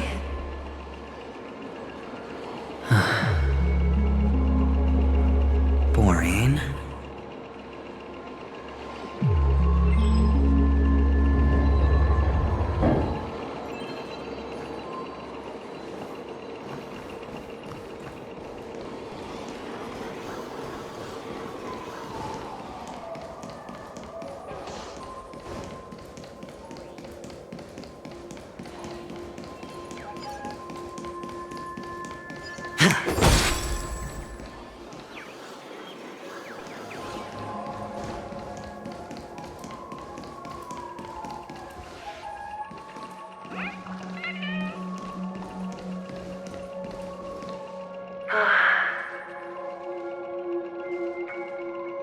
Why aren't you talking? You've piqued my interest. I'll admit that there are still aspects of you that I don't completely understand. Well, you sound sincere this time, at least. Well, sincerity is one of my traits that everybody likes. And I have precious few of those. Moving on. See that maze over there? I'll know everything about you before you reach the exit. Our quaint journey through this amusement park still isn't over, and I wouldn't mind stretching this out at all.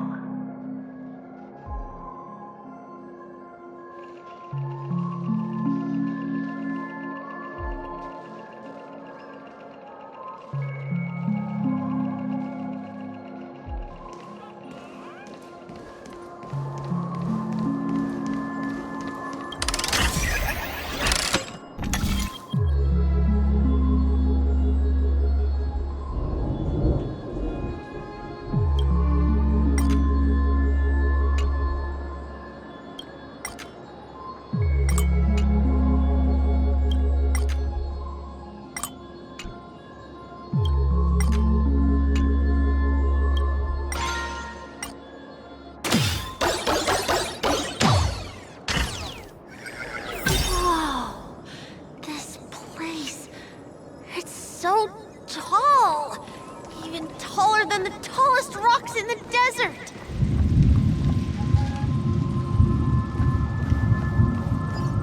There are so many flowers here. Vixis, this one's for you.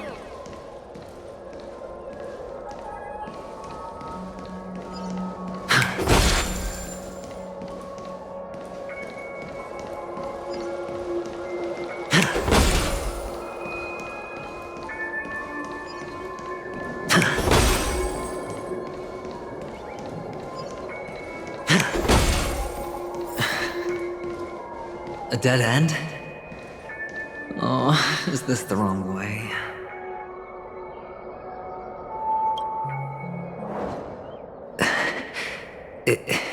Is this?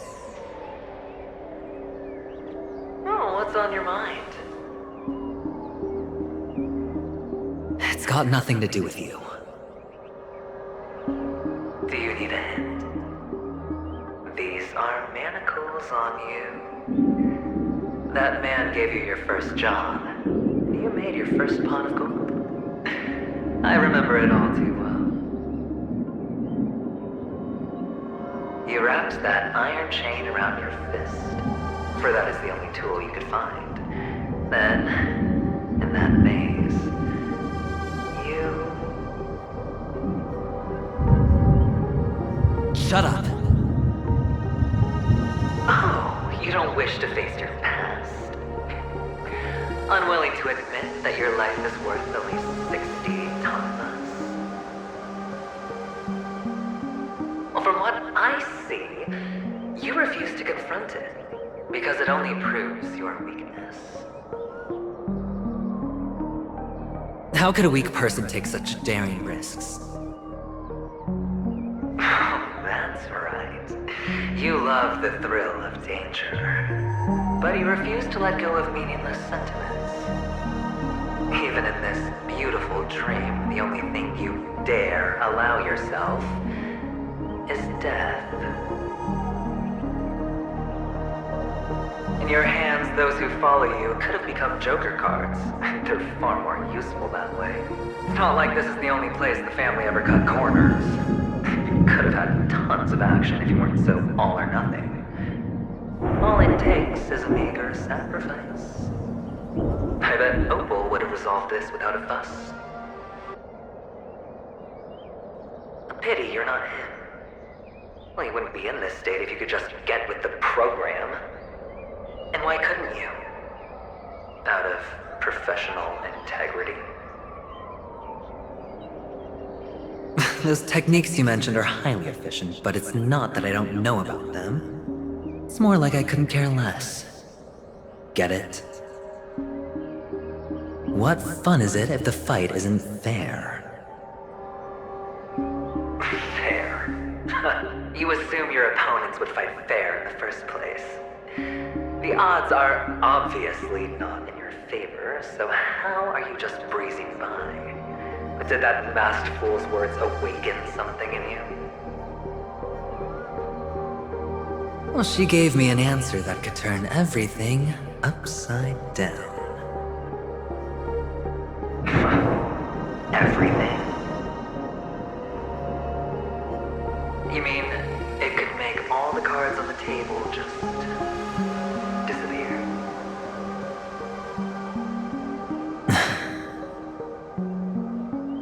That's cheating.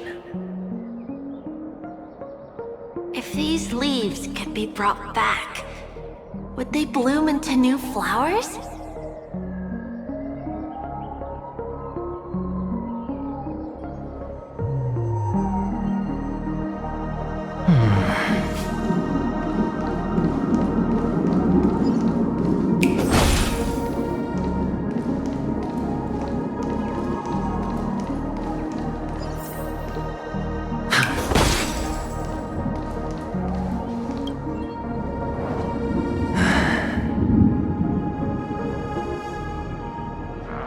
Your expression right now is hard to put into words. The lucky charm Mama left you is made from gold. Why did you never consider selling it? You obviously could have lived a normal life like Big Sis that way. Looking back, that was the better choice. Mama only left us with 2 pieces of jewelry. A necklace and a lucky charm. There won't ever be a 3rd piece. That's what you always say, but you actually regret it, don't you? That you didn't sell them. You can zip it if there's nothing to talk about. I know. You must remember what Big Sis told you. You are a child blessed by Gaiathra Triclops, and can lead the clan to happiness. So always remember to protect yourself and never resent the pain and poverty you're going through. The words still ring in your ears, don't they? You're a good kid, so you definitely won't have forgotten. So, you surely won't forget how tragic her last moments of life were. How the piercing laughter behind you felt like it was drilling into your heart. You ran away without looking back, just as she told you to. Tisk, tisk. A lifelong regret indeed. Enough! Do you not have anything better to talk about? Oh, shut me down like a champ! Well, I guess when it comes to mind games, this isn't exactly your first rodeo. I think I finally get you. And woo! You are nuts! In the end, I'll ruin this beautiful dream and create the grandest death. Well, you stuck to that start to finish. Think about it. There's a Stellaron in play, the fabulous Robin loses her voice, 2 unsolved murders, cryptic messages from a masked fool, and a chance to go head-to-head with Sunday himself. The only thing to pique your interest is one word. The last word. A word that's right there at your fingertips. Death. But whose exactly?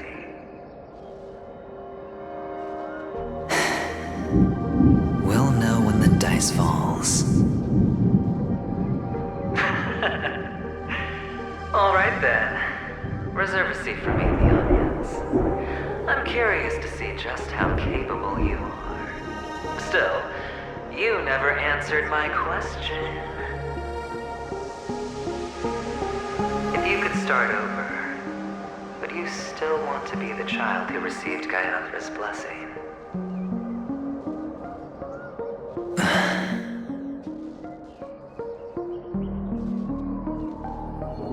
It's so quiet this time. Is he finally gone? Or am I the one about to disappear?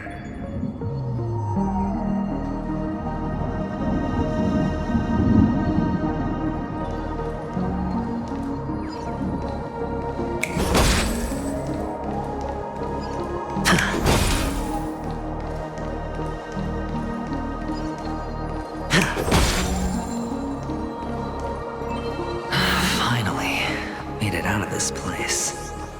We're going home? But I don't want to go back yet.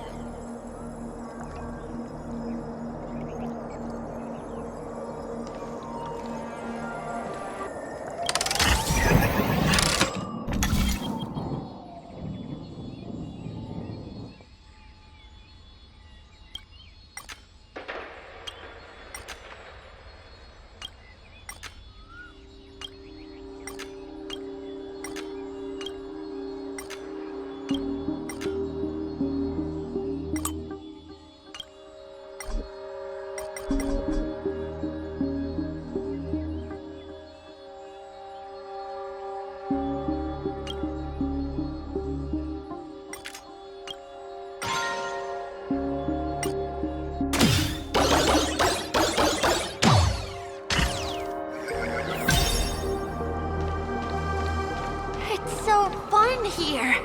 I want to stay here forever.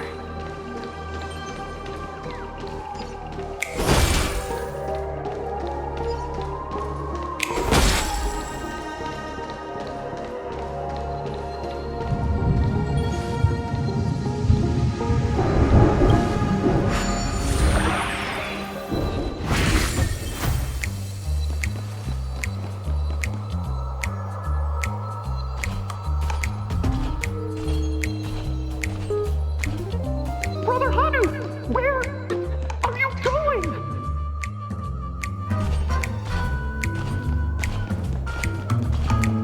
There's only one place he can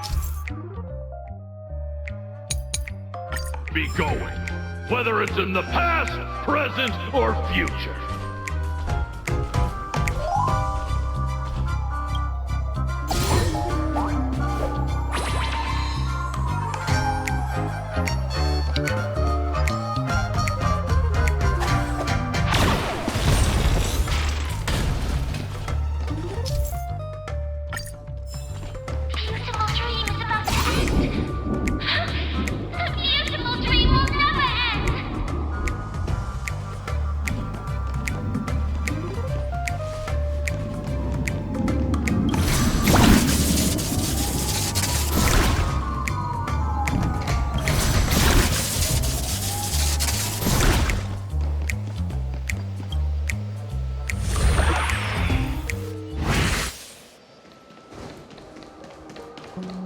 Mister, is that you? I hear the sound of leather shoes.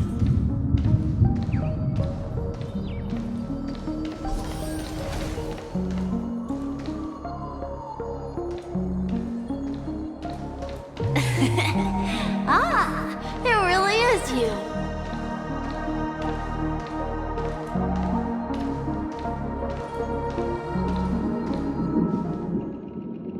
I don't know why, mister, but you always give me a special feeling that makes me more curious about you.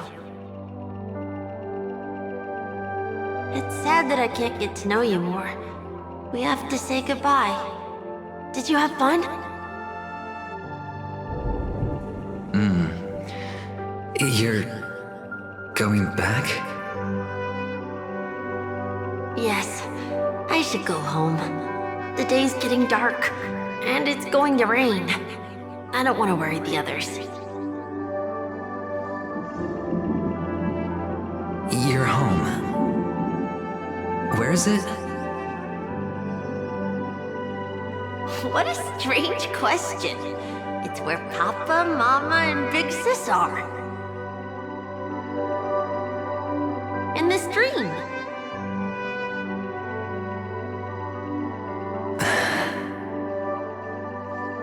This amusement park.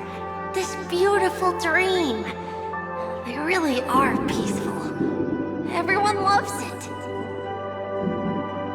But, mister, why don't you like it? Because they're not here. Where are they then?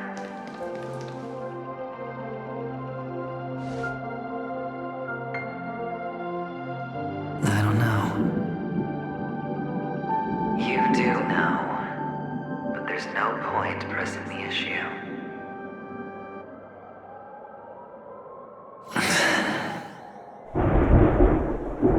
Admit it. You're tired.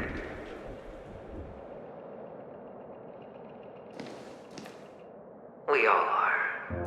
Which is why we chose to stay here.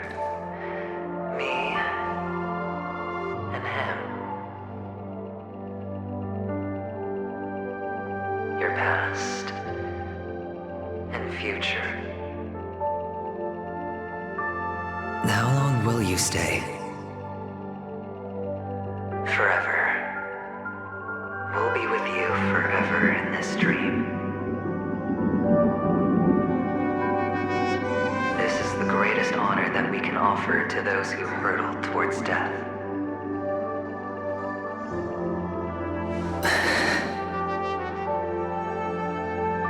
The road less traveled is less traveled for a reason.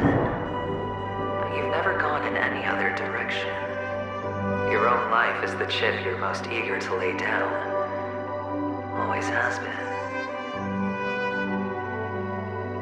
You don't care who the real murderer is, and the Watchmaker's so-called legacy couldn't be more boring. What you want, what you need, is to be the smooth operator, the solid gold deal maker who doesn't waste a drop of sweat, even when he's up to his neck in danger, deep inside family territory. You want to be polished up, cuffed with red-hot chains, and spotlit center stage.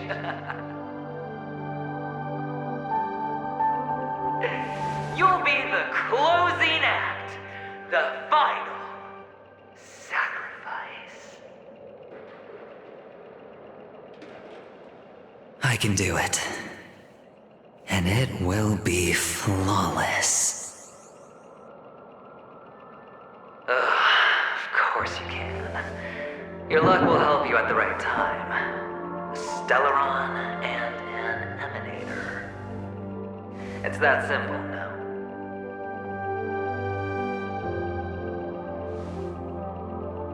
That way, the IPC will earn a place at the table. And as for you, you'll just happen to slip the leash, sweep the rat race, extract yourself from this endless debacle. You'll have the freedom you've always dreamed of.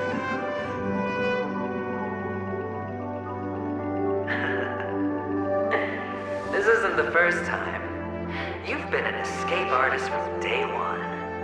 This fiasco started with a death, and its curtains will fall on another death. Oh, so that's why Diamond chose you. He's just after Penacony. No matter the means, no matter the price. It's not personal.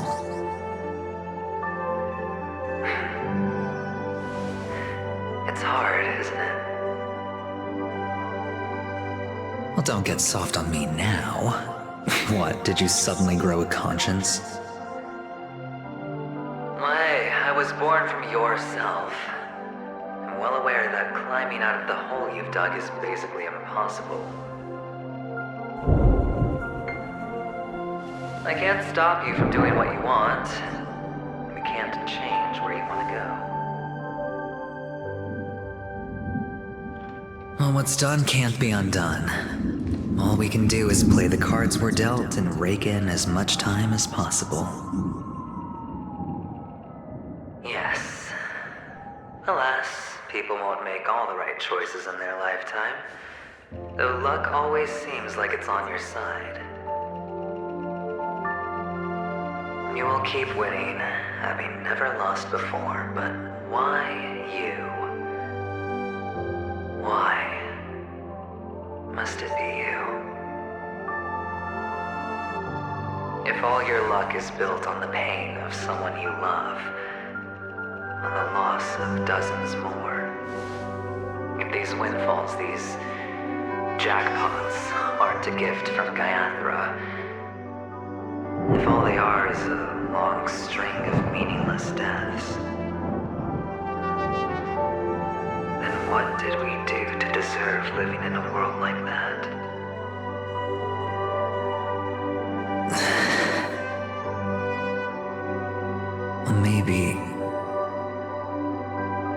Maybe when I get to where I'm going and look back, I'll know what the trip was all about.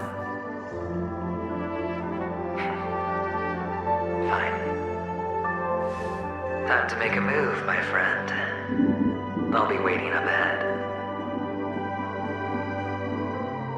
Say goodbye to the kid before you shuffle off.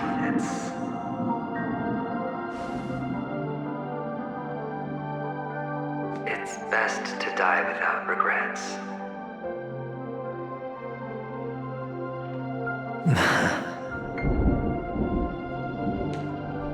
And now, only we are left. Can you take a photo for me? I want a memento. Sure. Come on.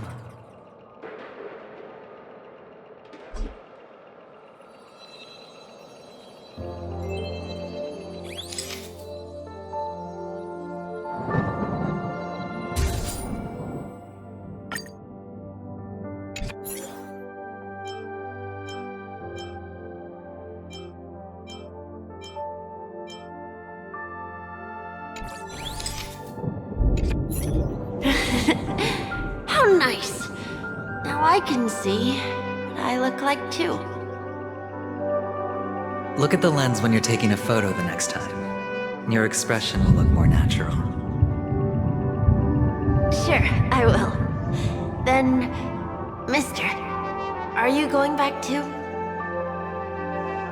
I can't leave yet. I still have a show to do. Oh, you're about to go on stage, aren't you? Let's go then. I'll take you to the stage. Sure. So you're an actor? No wonder your clothes are so stylish. I'm actually a merchant. But I do have a show to do. Are you the same as those men in black in the sky? But you're not wearing black. Only ordinary employees have to wear that.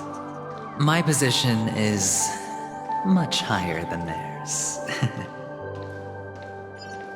Awesome. I hope I can become as good looking as you when I grow up. Of course you can. You'll be better and stronger than me.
Behind this curtain is the grand stage.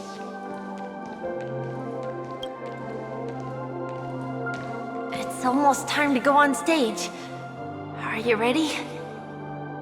Good luck with your show. Thank you.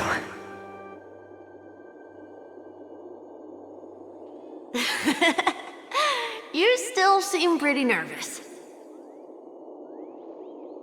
Let's put our palms together. If you receive Gaiathra's blessing, you'll feel more relaxed. Putting our palms together is a simple ritual. By putting our palms together and reciting the prayer to Mama Funga, she will bless us.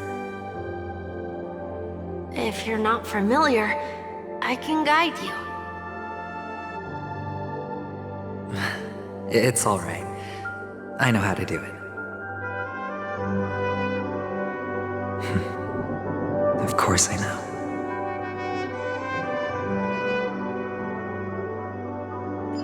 This is where we go our own way, Kakavasha. The catechins are coming.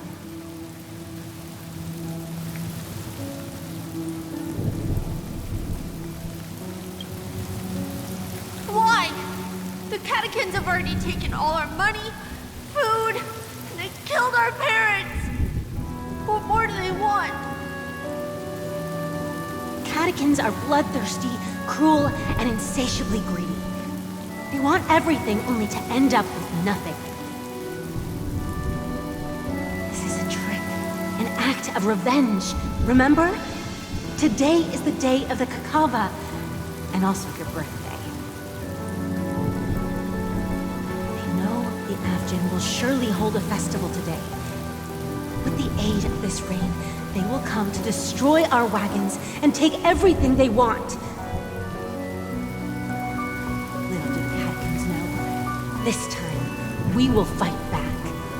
The men in black that descend from the skies are on our side. The Catechins stand no chance against them, and will surely pay for their arrogance.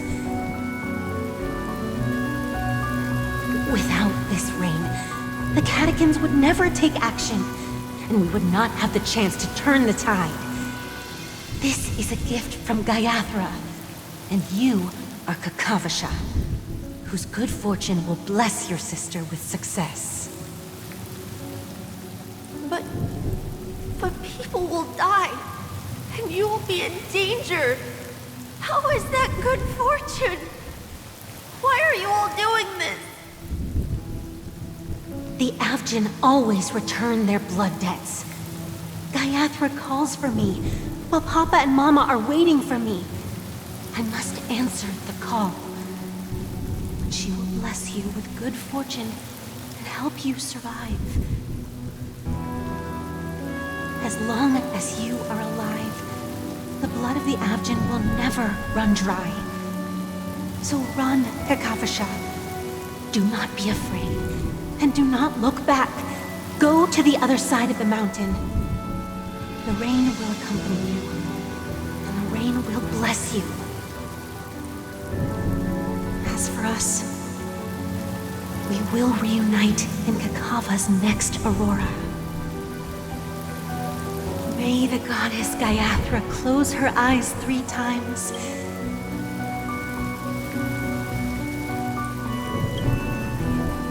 Keep your blood eternally pulsing. Let your journey be forever peaceful, and your schemes forever concealed. Farewell, Kakavasha.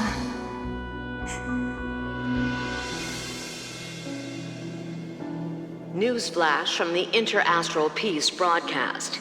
The IPC Marketing Development Department spokesperson confirms that a small-scale rebellion has broken out in the unclaimed region of Sigonia. The situation is now under control. The insurgents are from a local clan known as Kataka, which has a long history of disdain towards the IPC. This has caused a serious negative impact to the work of the IPC's Marketing Development Department. The clan launched a massive attack on the Avgin, who were under the protection of the IPC, resulting in 6,728 deaths and 3,452 missing. The casualties are currently under the care of the frontline trauma team. The spokesperson expresses his deepest condolences for this devastating humanitarian disaster. At the same time, delivering an important message on this matter to all interplanetary citizens. Finally, he proclaims, the hammer of preservation will fall on all beings, regardless of life or death, regardless of race, regardless of ideology, to uphold the basic rights we inherently possess.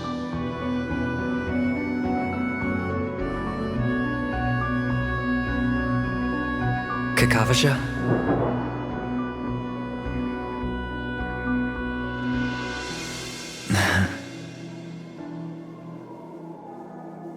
Bye.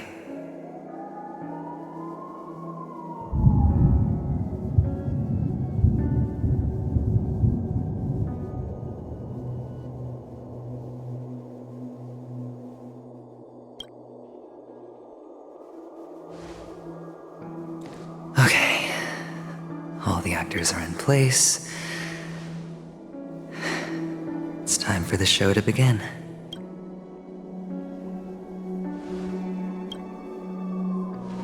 This act is dedicated to you. I hope it'll be an unforgettable memory for you.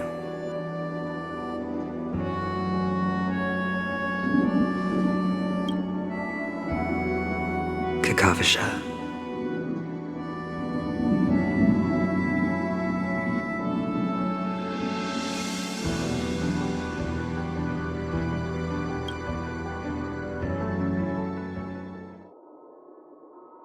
By the way, before you go, I have a personal question.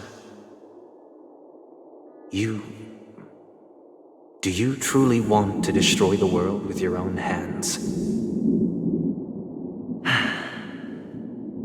Let's assume, just assuming now, that every time I roll the dice, there's a possibility of achieving this particular outcome. Then I would be quite happy to make that wager.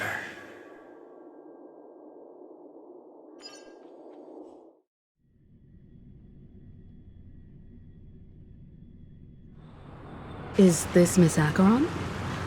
Hello, I'm Himiko, the Astral Express's navigator.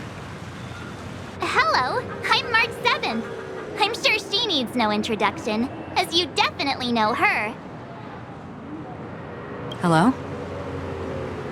None of you seem surprised by my arrival. Since Welt has decided to travel with you, it means that he trusts you. And we trust his judgment. I envy your close friendships. Miss Acheron here doesn't present a danger, and she's of no threat to the Astral Express. Aventurine's prior accusation was based on nothing more than his own subjectivity. Which is why, before we continue working together, he has a duty to explain himself. You want to create a situation where all three parties are present?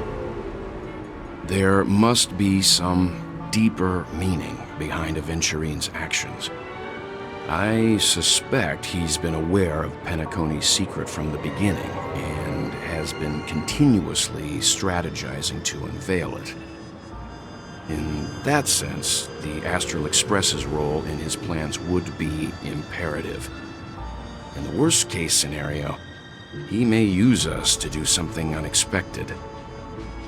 Assuming things do escalate to that stage, having an extra ally is a good insurance policy. Penacony has numerous factions, and the state of affairs is significantly more intricate than that of Belobog and the Xianzhou.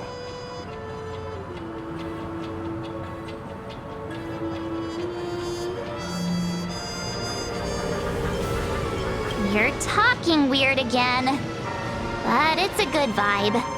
No matter what, we can't ignore the safety of Penacony. To solve the mystery of the Watchmaker, it is crucial to get the IPC's intel. The path ahead is fraught with danger. But what's trailblazing without a little danger? Sounds like we've reached a consensus. Now, Miss Acheron? I will accompany you, of course. Let's move out then! But where do we start looking for him? No need to rush. If he truly has laid a trap, he will definitely use every means to lure us in. Ladies and gentlemen,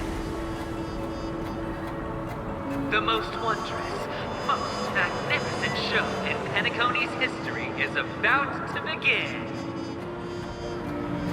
The IPC cordially invites them to Clock Studios Theme Park. Look. Should both the performers and spectators fail to arrive, won't all of Aventurine's plans be for nothing? Let's get going, everyone. The hour of trailblazing is upon us.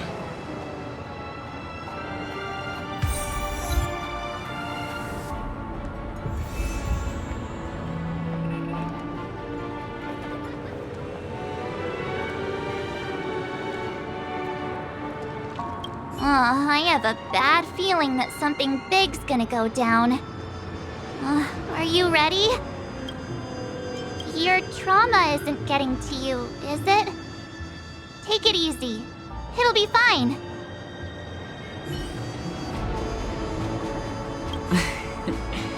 I envy your close friendships. Let's get going, everyone. The hour of trailblazing is upon us.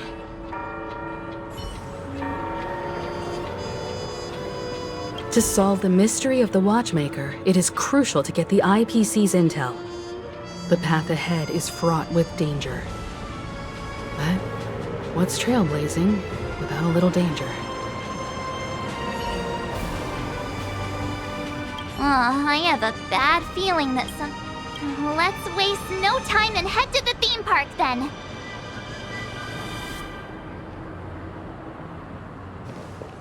Mr. Yang.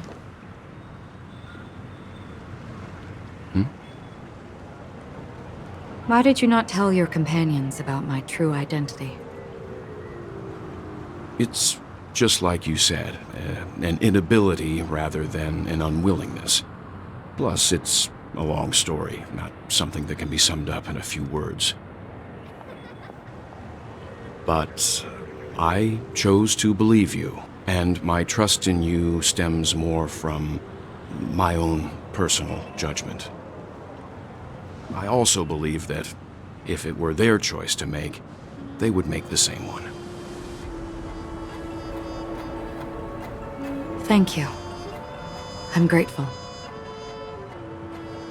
To reciprocate, in the upcoming confrontation, if the odds aren't in the Astral Express's favor, I will stand with you, if my meager strength is required.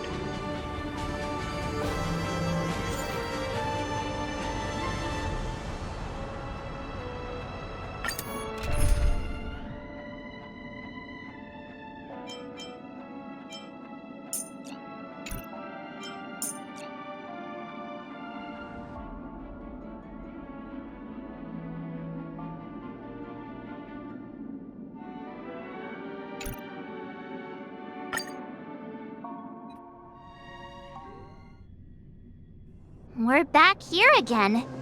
Aventurine actually chose a really conspicuous location. That guy's really taking it to a whole new level. Does he really think he's a superstar or something? Not a soul in sight. The hounds drove out the visitors, and now their whereabouts are unknown too. Everyone, pay attention. The other party has obviously come prepared.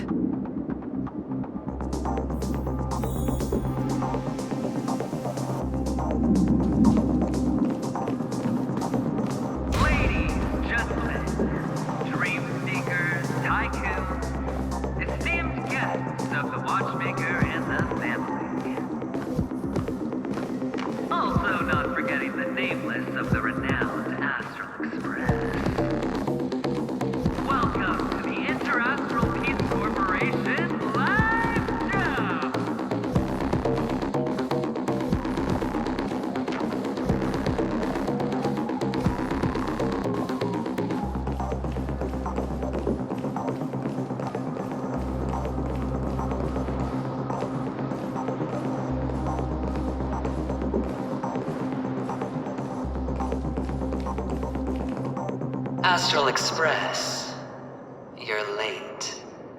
And this, unsought guest. We've kept your appointment, Mr. Aventurine. It is customary to show yourself as well. I will, naturally. But before that, I've got to introduce our guest of honor. Everyone, give it up for Miss Delaron!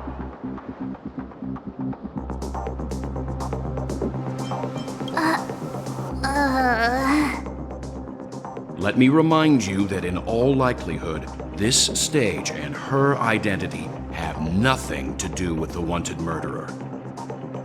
Oh no, they do. Of course they do. Otherwise, why would I work so hard to gain your trust and then invite you all here? Because she's the only one who saw all 3 homicides. She is the key to proving that the family's death that does not exist in Dream's promise is nothing but a sham! 3 homicides? That's right, madam. The 3rd one is about to happen right now, right here, in Clock Studios theme park. A truly grand death. You, and you. All of you are going to die. And it's all because of you, Miss Stellaron. You will become the personification of death.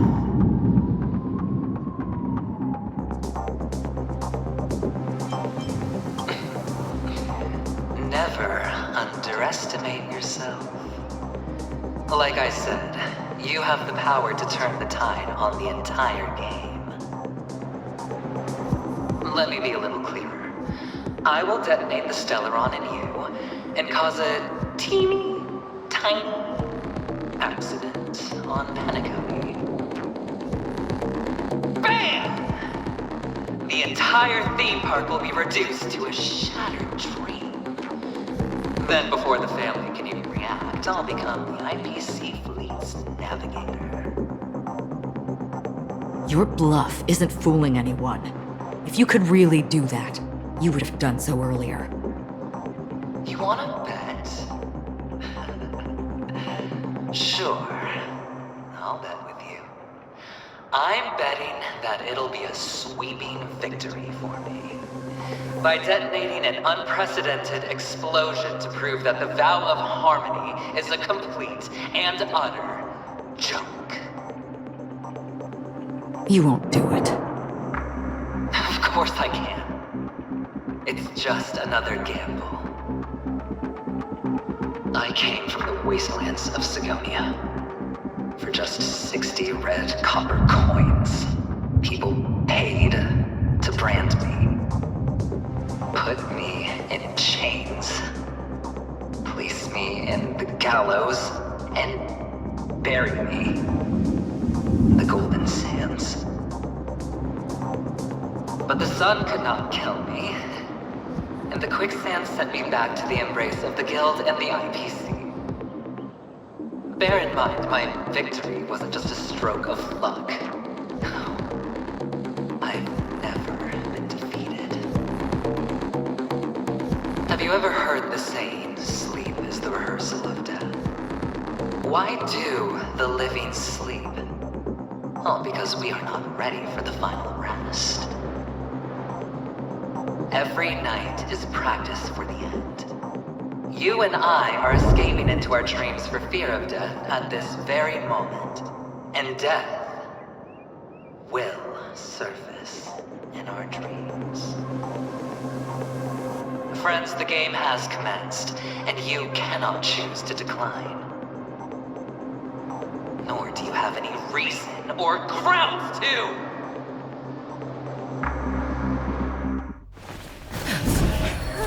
The dice are cast. Ladies and gentlemen, ready to unveil your cards? The architect's flawed stone. Of no value at all. I'm putting down the bet. I'm taking the gamble.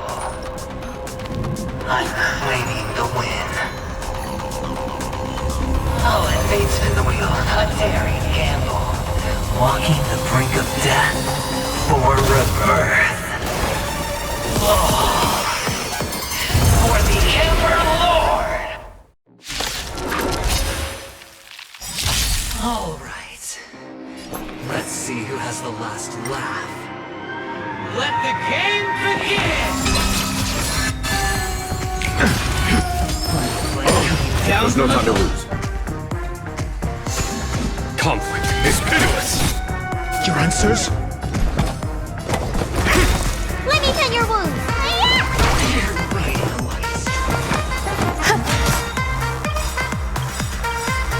Every petal, all will be swept away by the wind. Show no mercy. SAS, knowledge, the measure of truth and falsehood. Follow my charge. Here is thunder.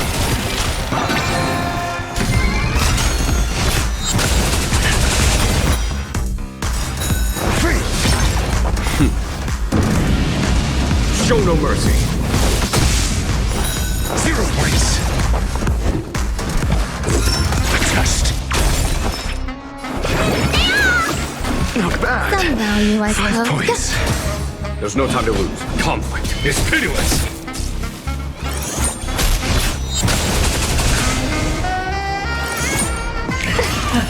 Prepare for something. I'm asking questions. Existence is unity. Need a doctor vitamin! So this is the warmth of life. Here is thunder. Enjoy yourself. All or nothing.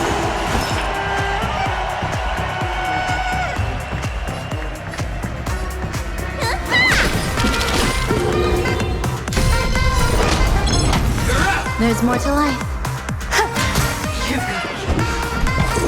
Answer me.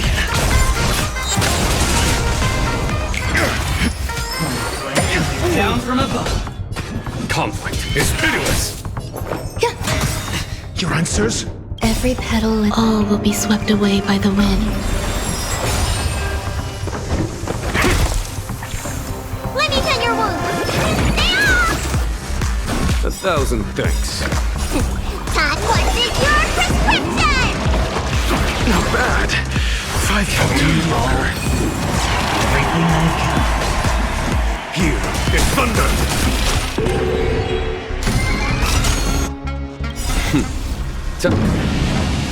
Show no mercy. Some value, I suppose.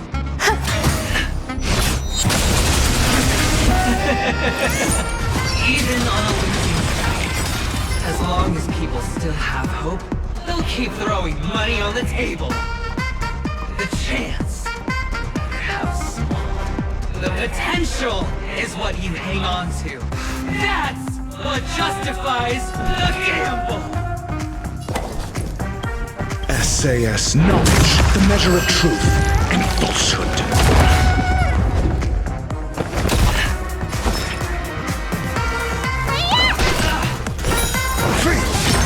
Follow my charge. Conflict is pitiless. 0 points. There's more to life. Eternal. Prepare for slaughter. Serendipity! Answer me.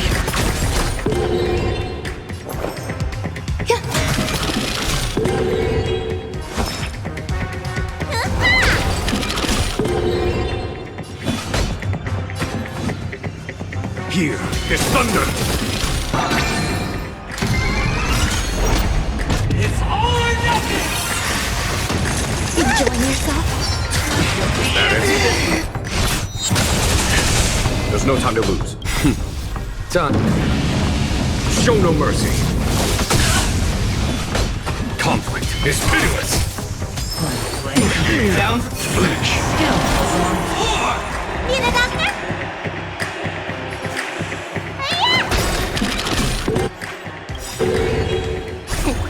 What's in your prescription? 1,000 thanks. Here is thunder. It's all or nothing! Double down! Time. Show no mercy. A foregone conclusion. Prepare for slaughter. Let me tend your wounds.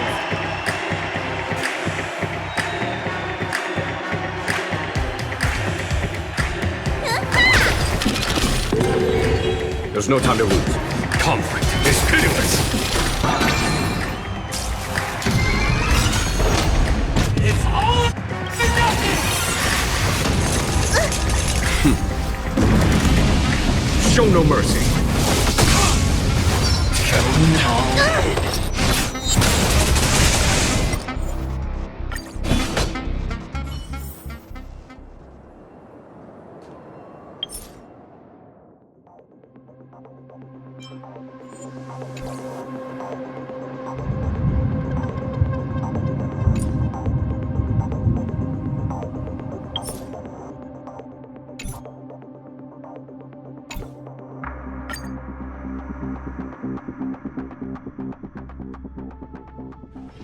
Take a rest. It's time for tea. Yeah, let's wait.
We're back here again. Adventuring action.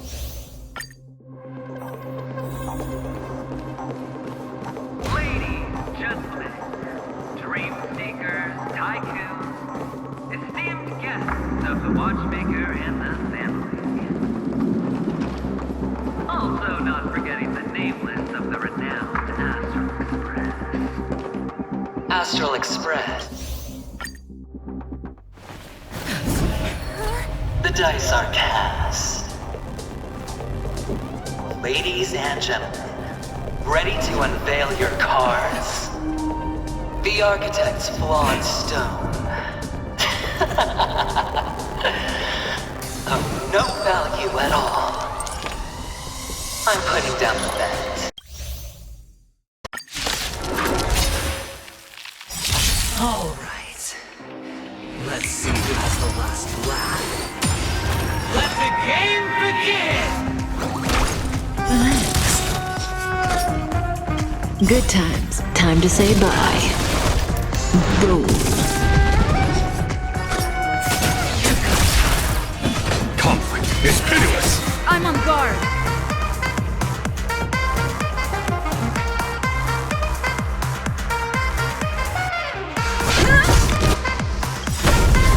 Stand still.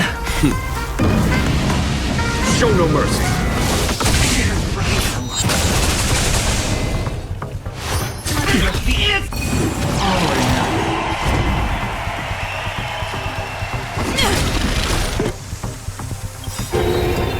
Lance ablaze! Lance forward!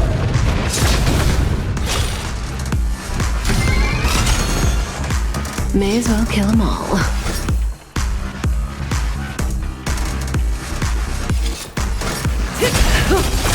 You don't look so... Relax. Here is thunder. Prepare for something.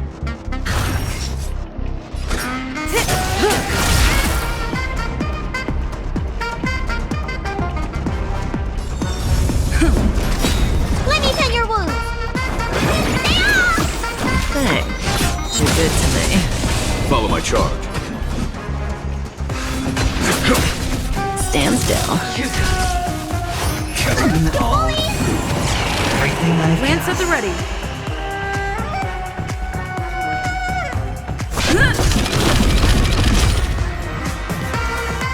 Lance ablaze! Lance forward!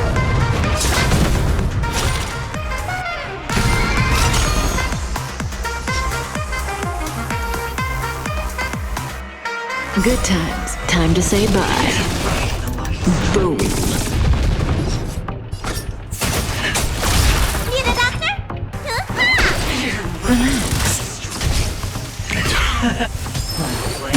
Down from above. Conflict is pitiless. I'm on guard. Stand still. You don't look so good. Lance ablaze! Lance forward!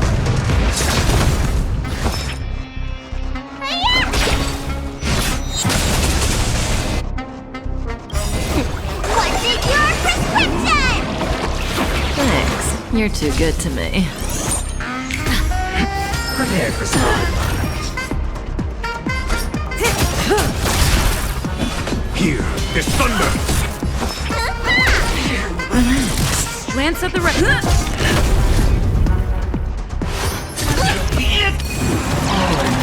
I'm on guard.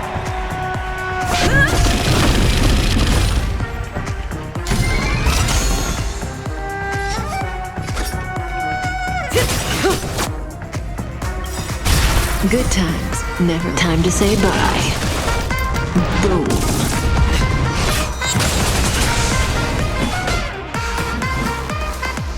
Conflict is pitiless. Stand still. Down May from as well above. kill them all. It's time. Relax. Follow my charge. Here is thunder.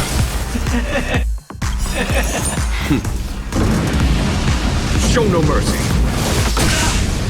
Even on a losing streak, as long as people still have hope, they'll keep throwing money on the table.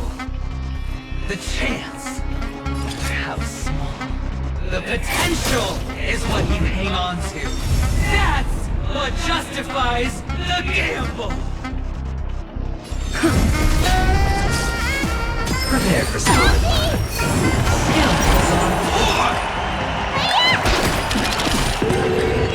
Stand still. Conflict is pitiless. Say bye to breathing.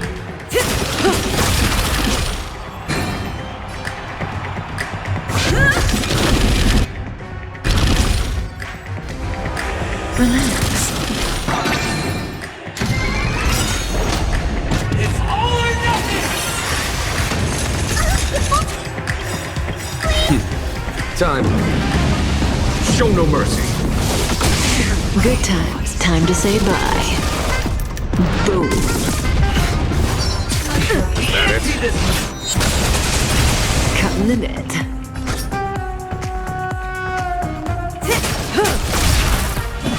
Here is thunder.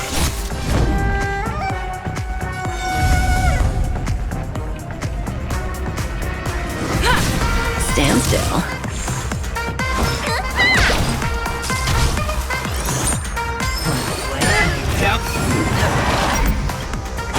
May as well kill 'em all.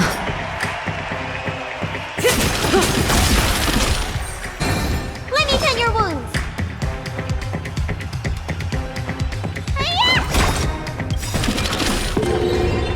Relax. What's in your prescription?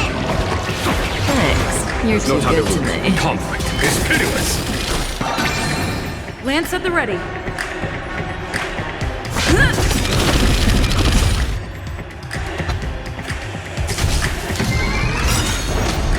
It's all or nothing!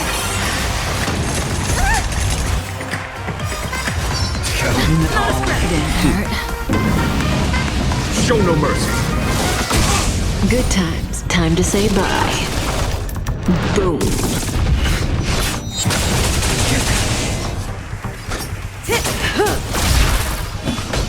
Here is thunder.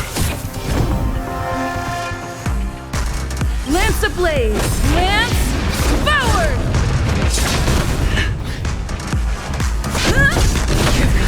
Stand still.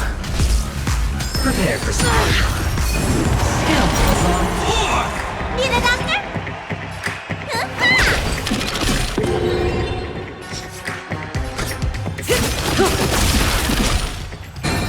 Follow my charge. Conflict is pitiless. I'm on guard.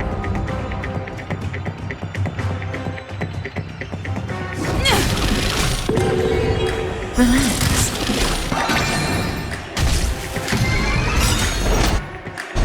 It's all or nothing! Not a scratch.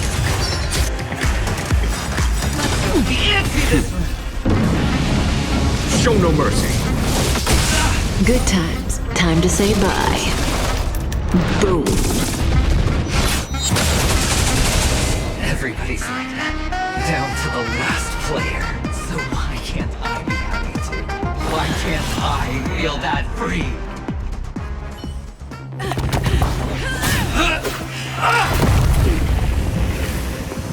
Always hide your ace with a straight face. I'm starting to get a little impatient with you all.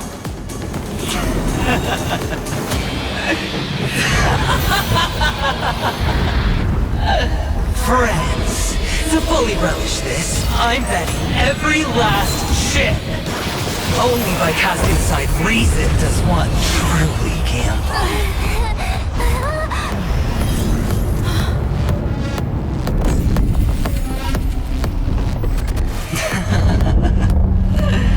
Emanator, I know you'll match my wager, right?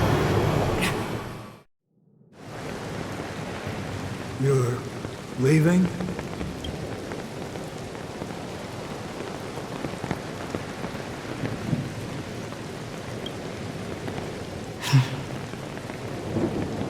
Perhaps. I might pass through the place you mentioned. Penacony. What do you hope to find within a dream?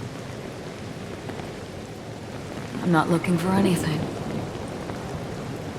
They aren't in a dream.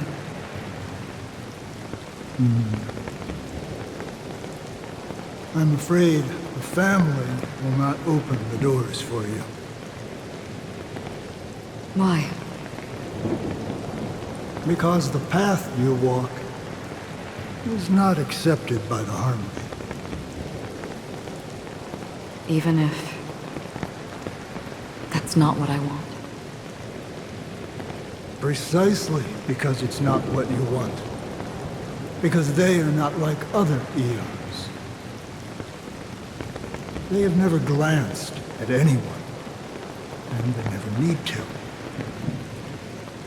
They leave woven strands of fate for humans to walk, and together, they weave a great shadow. And this shadow silently envelops them. There are always those who rise from the shadows.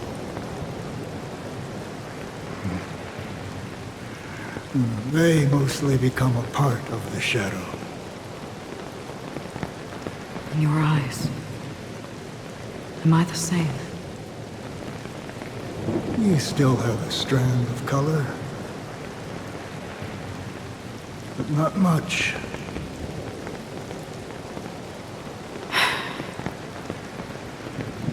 That is enough. Before they vanish completely, I will reach the Nihility's end.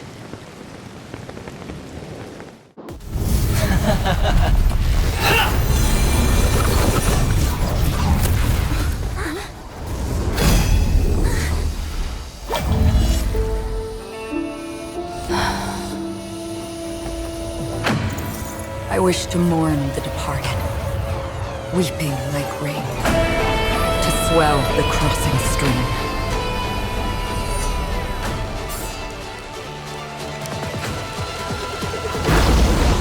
As the tide arrives, leading you back home.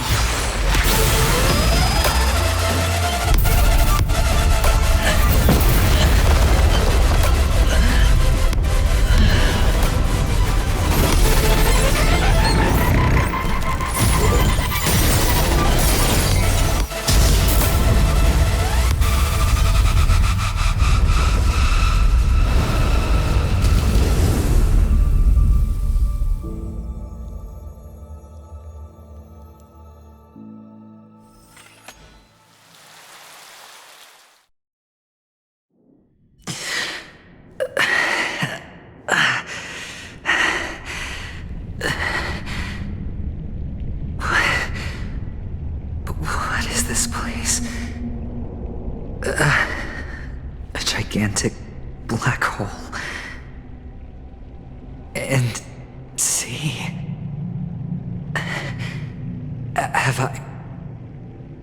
Have I succeeded?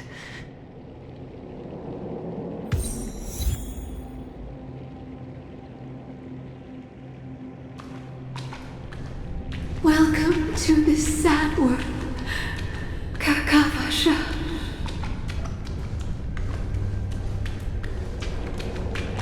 Your good luck is the most precious wealth we, all Avgin, have. You came out alive after 2 days. It proves that you are the real deal.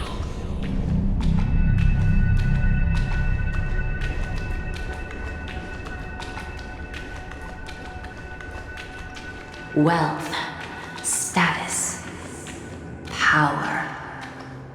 The IPC will give you whatever you want, even what you don't want. As for us, we will reunite in Kakava's next Aurora. It's a pity this is not the place you were expecting.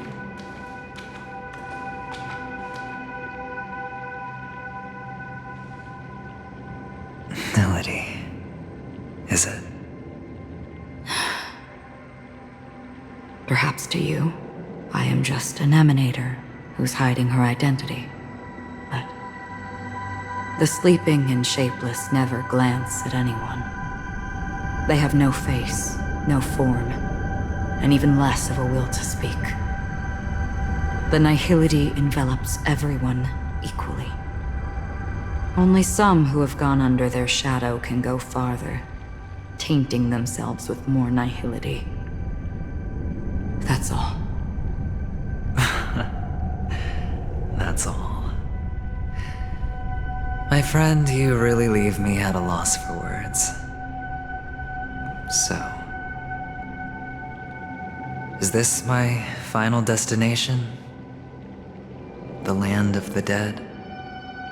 This is all but a fleeting dream. One of the thousands of manifestations of IX. Under the watchful eye of nihility, we momentarily linger here before moving on to our own paths. It seems that my death has already been determined. Even if you wish for it, I can't promise you anything. Now that you've accomplished your goal, I think you can be a little more forthcoming. What do you mean? Your performance at the theme park was wonderful and grandiose. A simple yet practical technique that fooled almost everyone. No one would have ever thought that you would have gone to such lengths, even staking your life just to prove a fact that had seemingly been disproved long ago.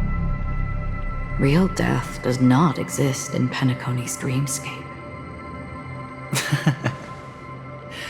Why would I do this? Because this is the only way you can uncover a secret that is even more unspeakable than the serial murders. To use this dream death to get there. To that promised land people constantly seek in this grand gathering. Penacony. The legacy of the Watchmaker. The true land of exile. How did you find out? I never imagined that something I learned about unexpectedly would become the key to connecting everything. It's our Stellaron friend's identity, isn't it? I see you're in the know. Let's just say I'd put money on the possibility. The murder isn't nearly enough to disrupt business as usual. Even if there were 1 or 2 murders on Penacony, most people wouldn't be personally affected. And that won't create any waves. This dream of theirs isn't a boundless sea. It's a lonely island. The family used the Harmony to build a high wall and isolate them from the vast and treacherous ocean of the outside world. That barrier they built keeps death out, but it also keeps the secrets that are lost in that watery abyss from floating to the surface. In a beautiful dream, free of suffering, who would want to go fishing for those secrets? No one. Unless someone goes to the other side of the barrier and lives to tell the tale. Someone already has. I got the idea early on, chewing on that masked fool's little hint. If a mute isn't someone who cannot make a sound, then it has to be someone who cannot speak. Someone who survived the treacherous depths, but is unable to take the stage and speak the truth. Well, I'm happy to know she's safe and sound, and still on Penacony. Hint. Is that not proof? Well, proof is the one thing I don't have. The only thing that can prove these conjectures is for the family to come clean. And with the way they buttered up these outsiders, it seems pretty clear they're intent on covering their tracks. But you don't need proof to have a suspicion. And for me, suspicion is enough. I didn't need to find the Memory Zone meme. I just needed for someone to kill me like it killed that silver-haired girl. You don't sound very confident to me. Going out of your way to make citywide broadcasts in an attempt to involve more people. You are simply betting on the possibility of someone being able to break down the barrier. You're very lucky that fate has decided to let us cross paths. I happen to be equipped with a very sharp blade, sharp enough to slice through the veil of dreams. I can also carve the Harmony's brand off of you. You possess great cunning, deliberately setting us up to be on opposing sides, constantly repeating the words of the Emanator in front of others, leaving me no choice but to draw my blade against you. And that's how you win. Opportunity and strategy, both are essential. And in your plans, the IPC always wins. Even if you lose the bet. To the family, the life of an ambassador is still invaluable. That's a huge gamble, isn't it? But allow me to point out a mistake. The IPC's success is not guaranteed. I, unfortunately, have no contingencies for such an important matter. Detonating a Stellaron. I can't do it. The Aventurine Stone is too broken to even safeguard my escape from the stage. If, at the end of the day, you did not unsheath your blade, I would have lost the bet. It is pointless to discuss what-ifs. You have won. Your prize is an entry ticket into that deep sea. And after this, whether you can return from the abyss is another gamble of yours. Have you never wavered?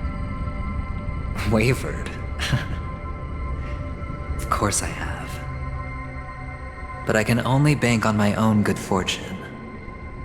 Because other than that, I have nothing.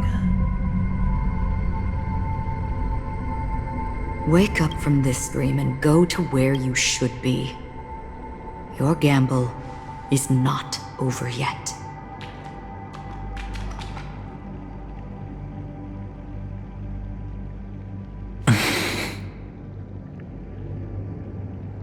Before we part,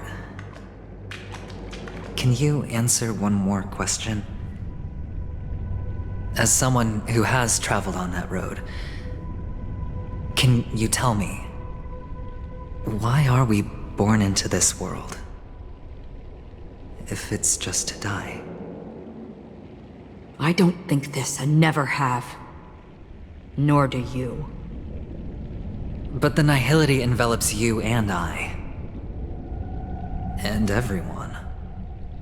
And because of that, it's pointless.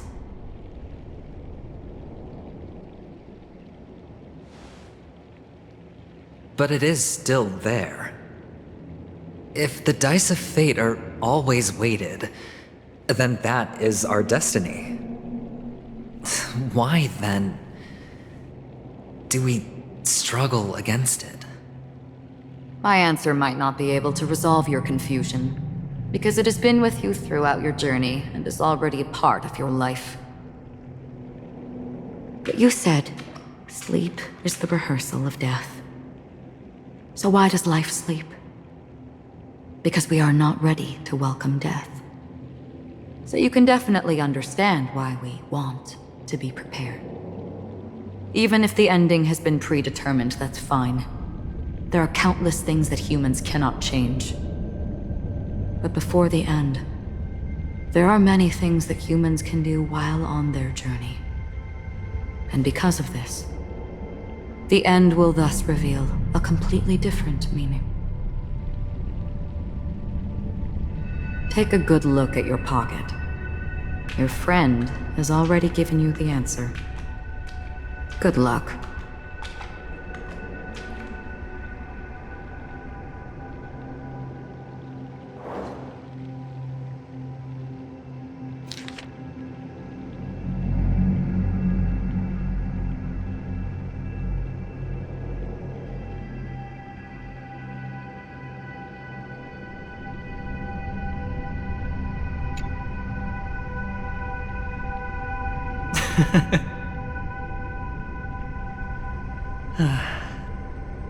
Then I shall get going.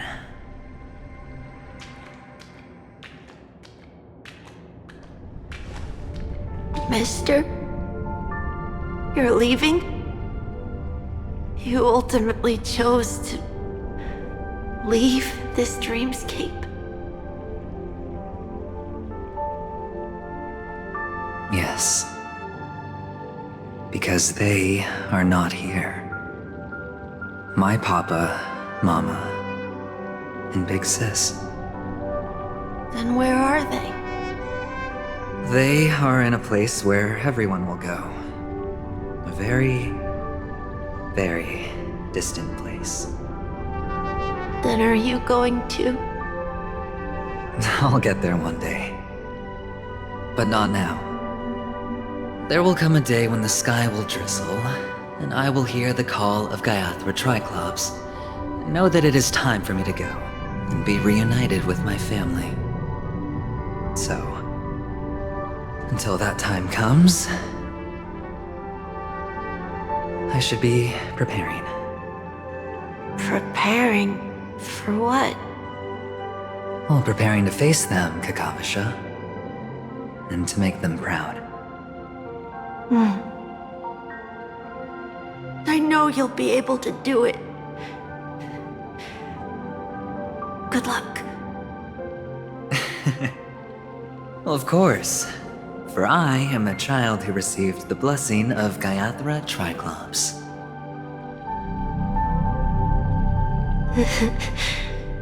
But you still seem nervous. Well, I seem that way because I am nervous. You know what? Maybe you can help. What do you say? One last time?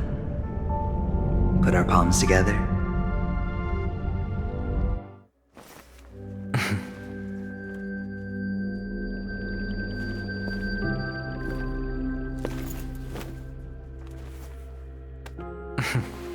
Are you going now? Yes.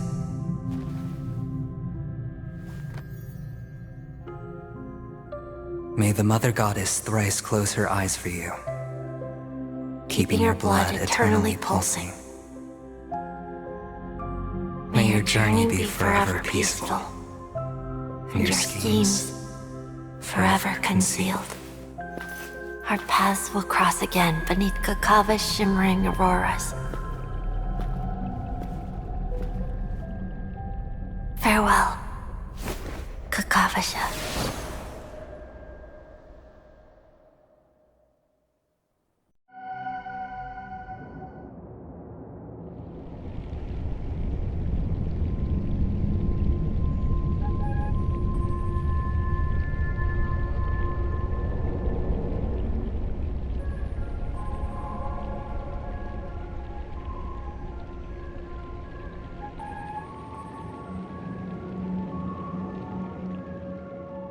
The light of the Aventurine Stone has disappeared.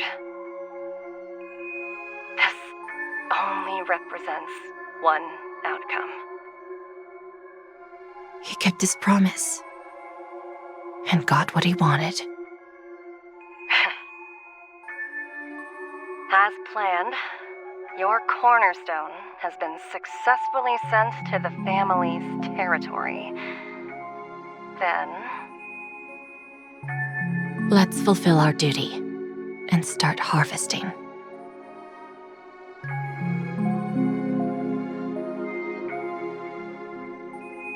I come for an audience. I come to fill wine, and I come to claim. I bestow poison in the guise of sweet dew. Come the toil of spring and yield a fall. I patiently wait for the branches to be heavy with withered fruits. All for the Amber Lord.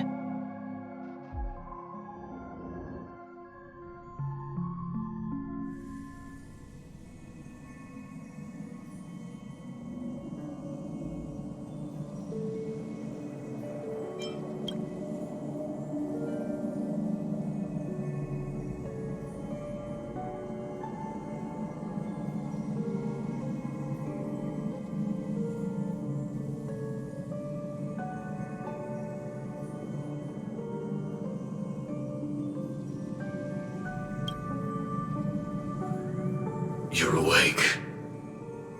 I've been waiting on you for quite a while. You've met me before. I'm Sam, the Stellaron Hunter.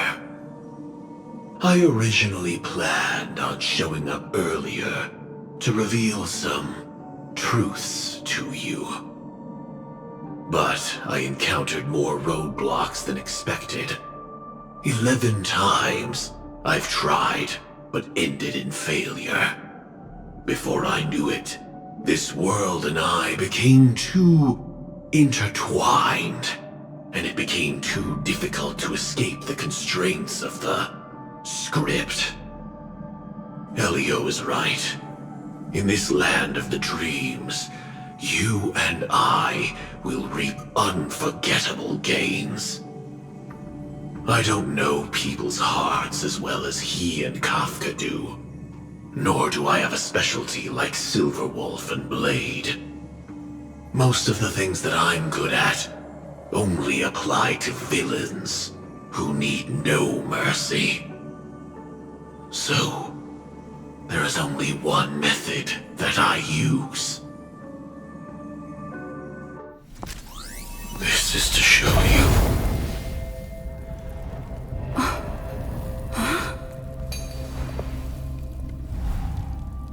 All that I am.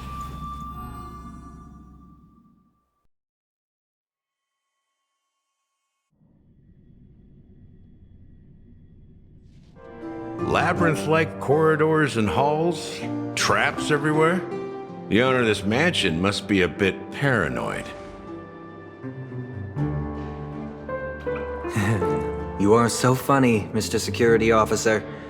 I hope that sense of humor of yours has helped you find the serial killer. Just expressing a personal opinion. Why? Did I hit a nerve? Mr. Gallagher, my patience is wearing thin. Neglecting duties will only make me more suspicious that you and the real serial killer are connected.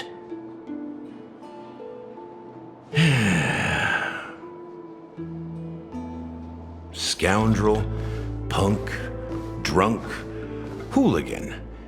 I have heard this trash talk all too often. But I have never once thought that I'd be treated as an accomplice to a murderer. I take back what I said. Your problem isn't paranoia. You're just crazy, you know? Lunatic.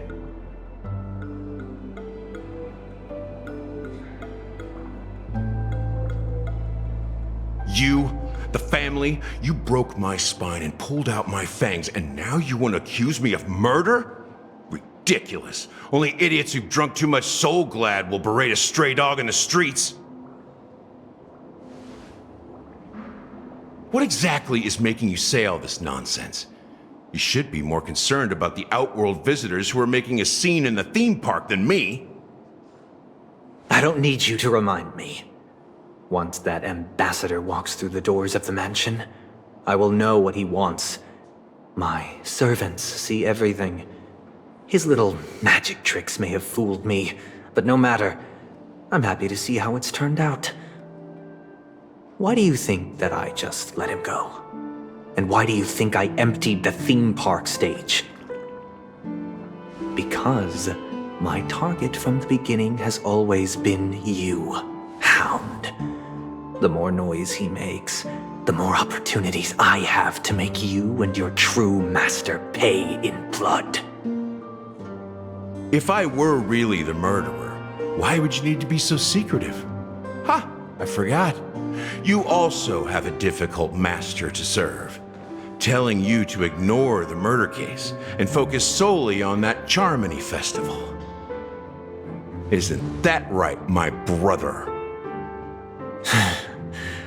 Looks like your disguise has helped you successfully understand every facet of the family. Disguise? You must be blind to be accusing me of being a fake. Open your eyes, take a good look.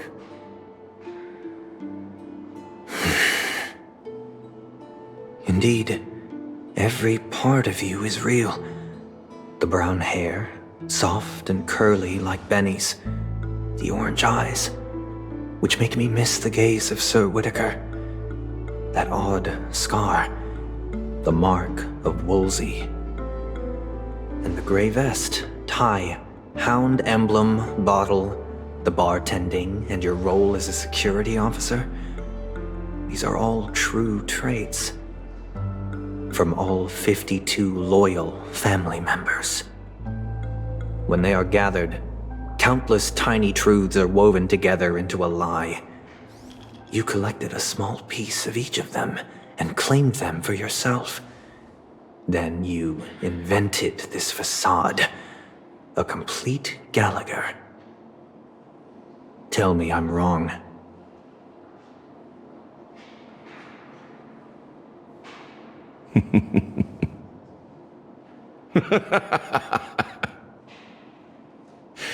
You have guts, I'll give you that. Not bad. I severely underestimated you. Admirable. But so what? Can this prove that I murdered your sister and that stowaway? This proves that you and the Memory Zone Mean Death are linked. And that's enough. Listen up. I don't care how you did it. I only care about one thing. The answer to a question.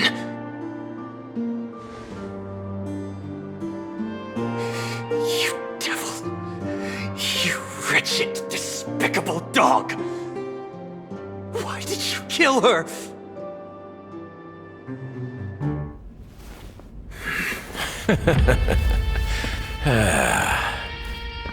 You know, in the thick of things, people are blind to the grit in their eyes. Yet they can always feel it scratch. Want the answer? I'll give it to you. The whole thing is just fate playing a cruel joke on us.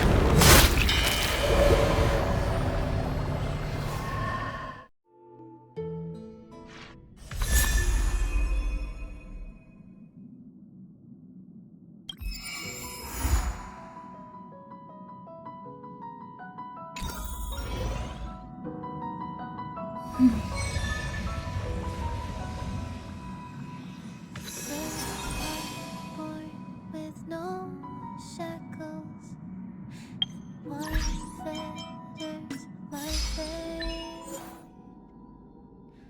Blown away, the white petals leave me trapped in the cage. The endless isolation can't wear down my illusion.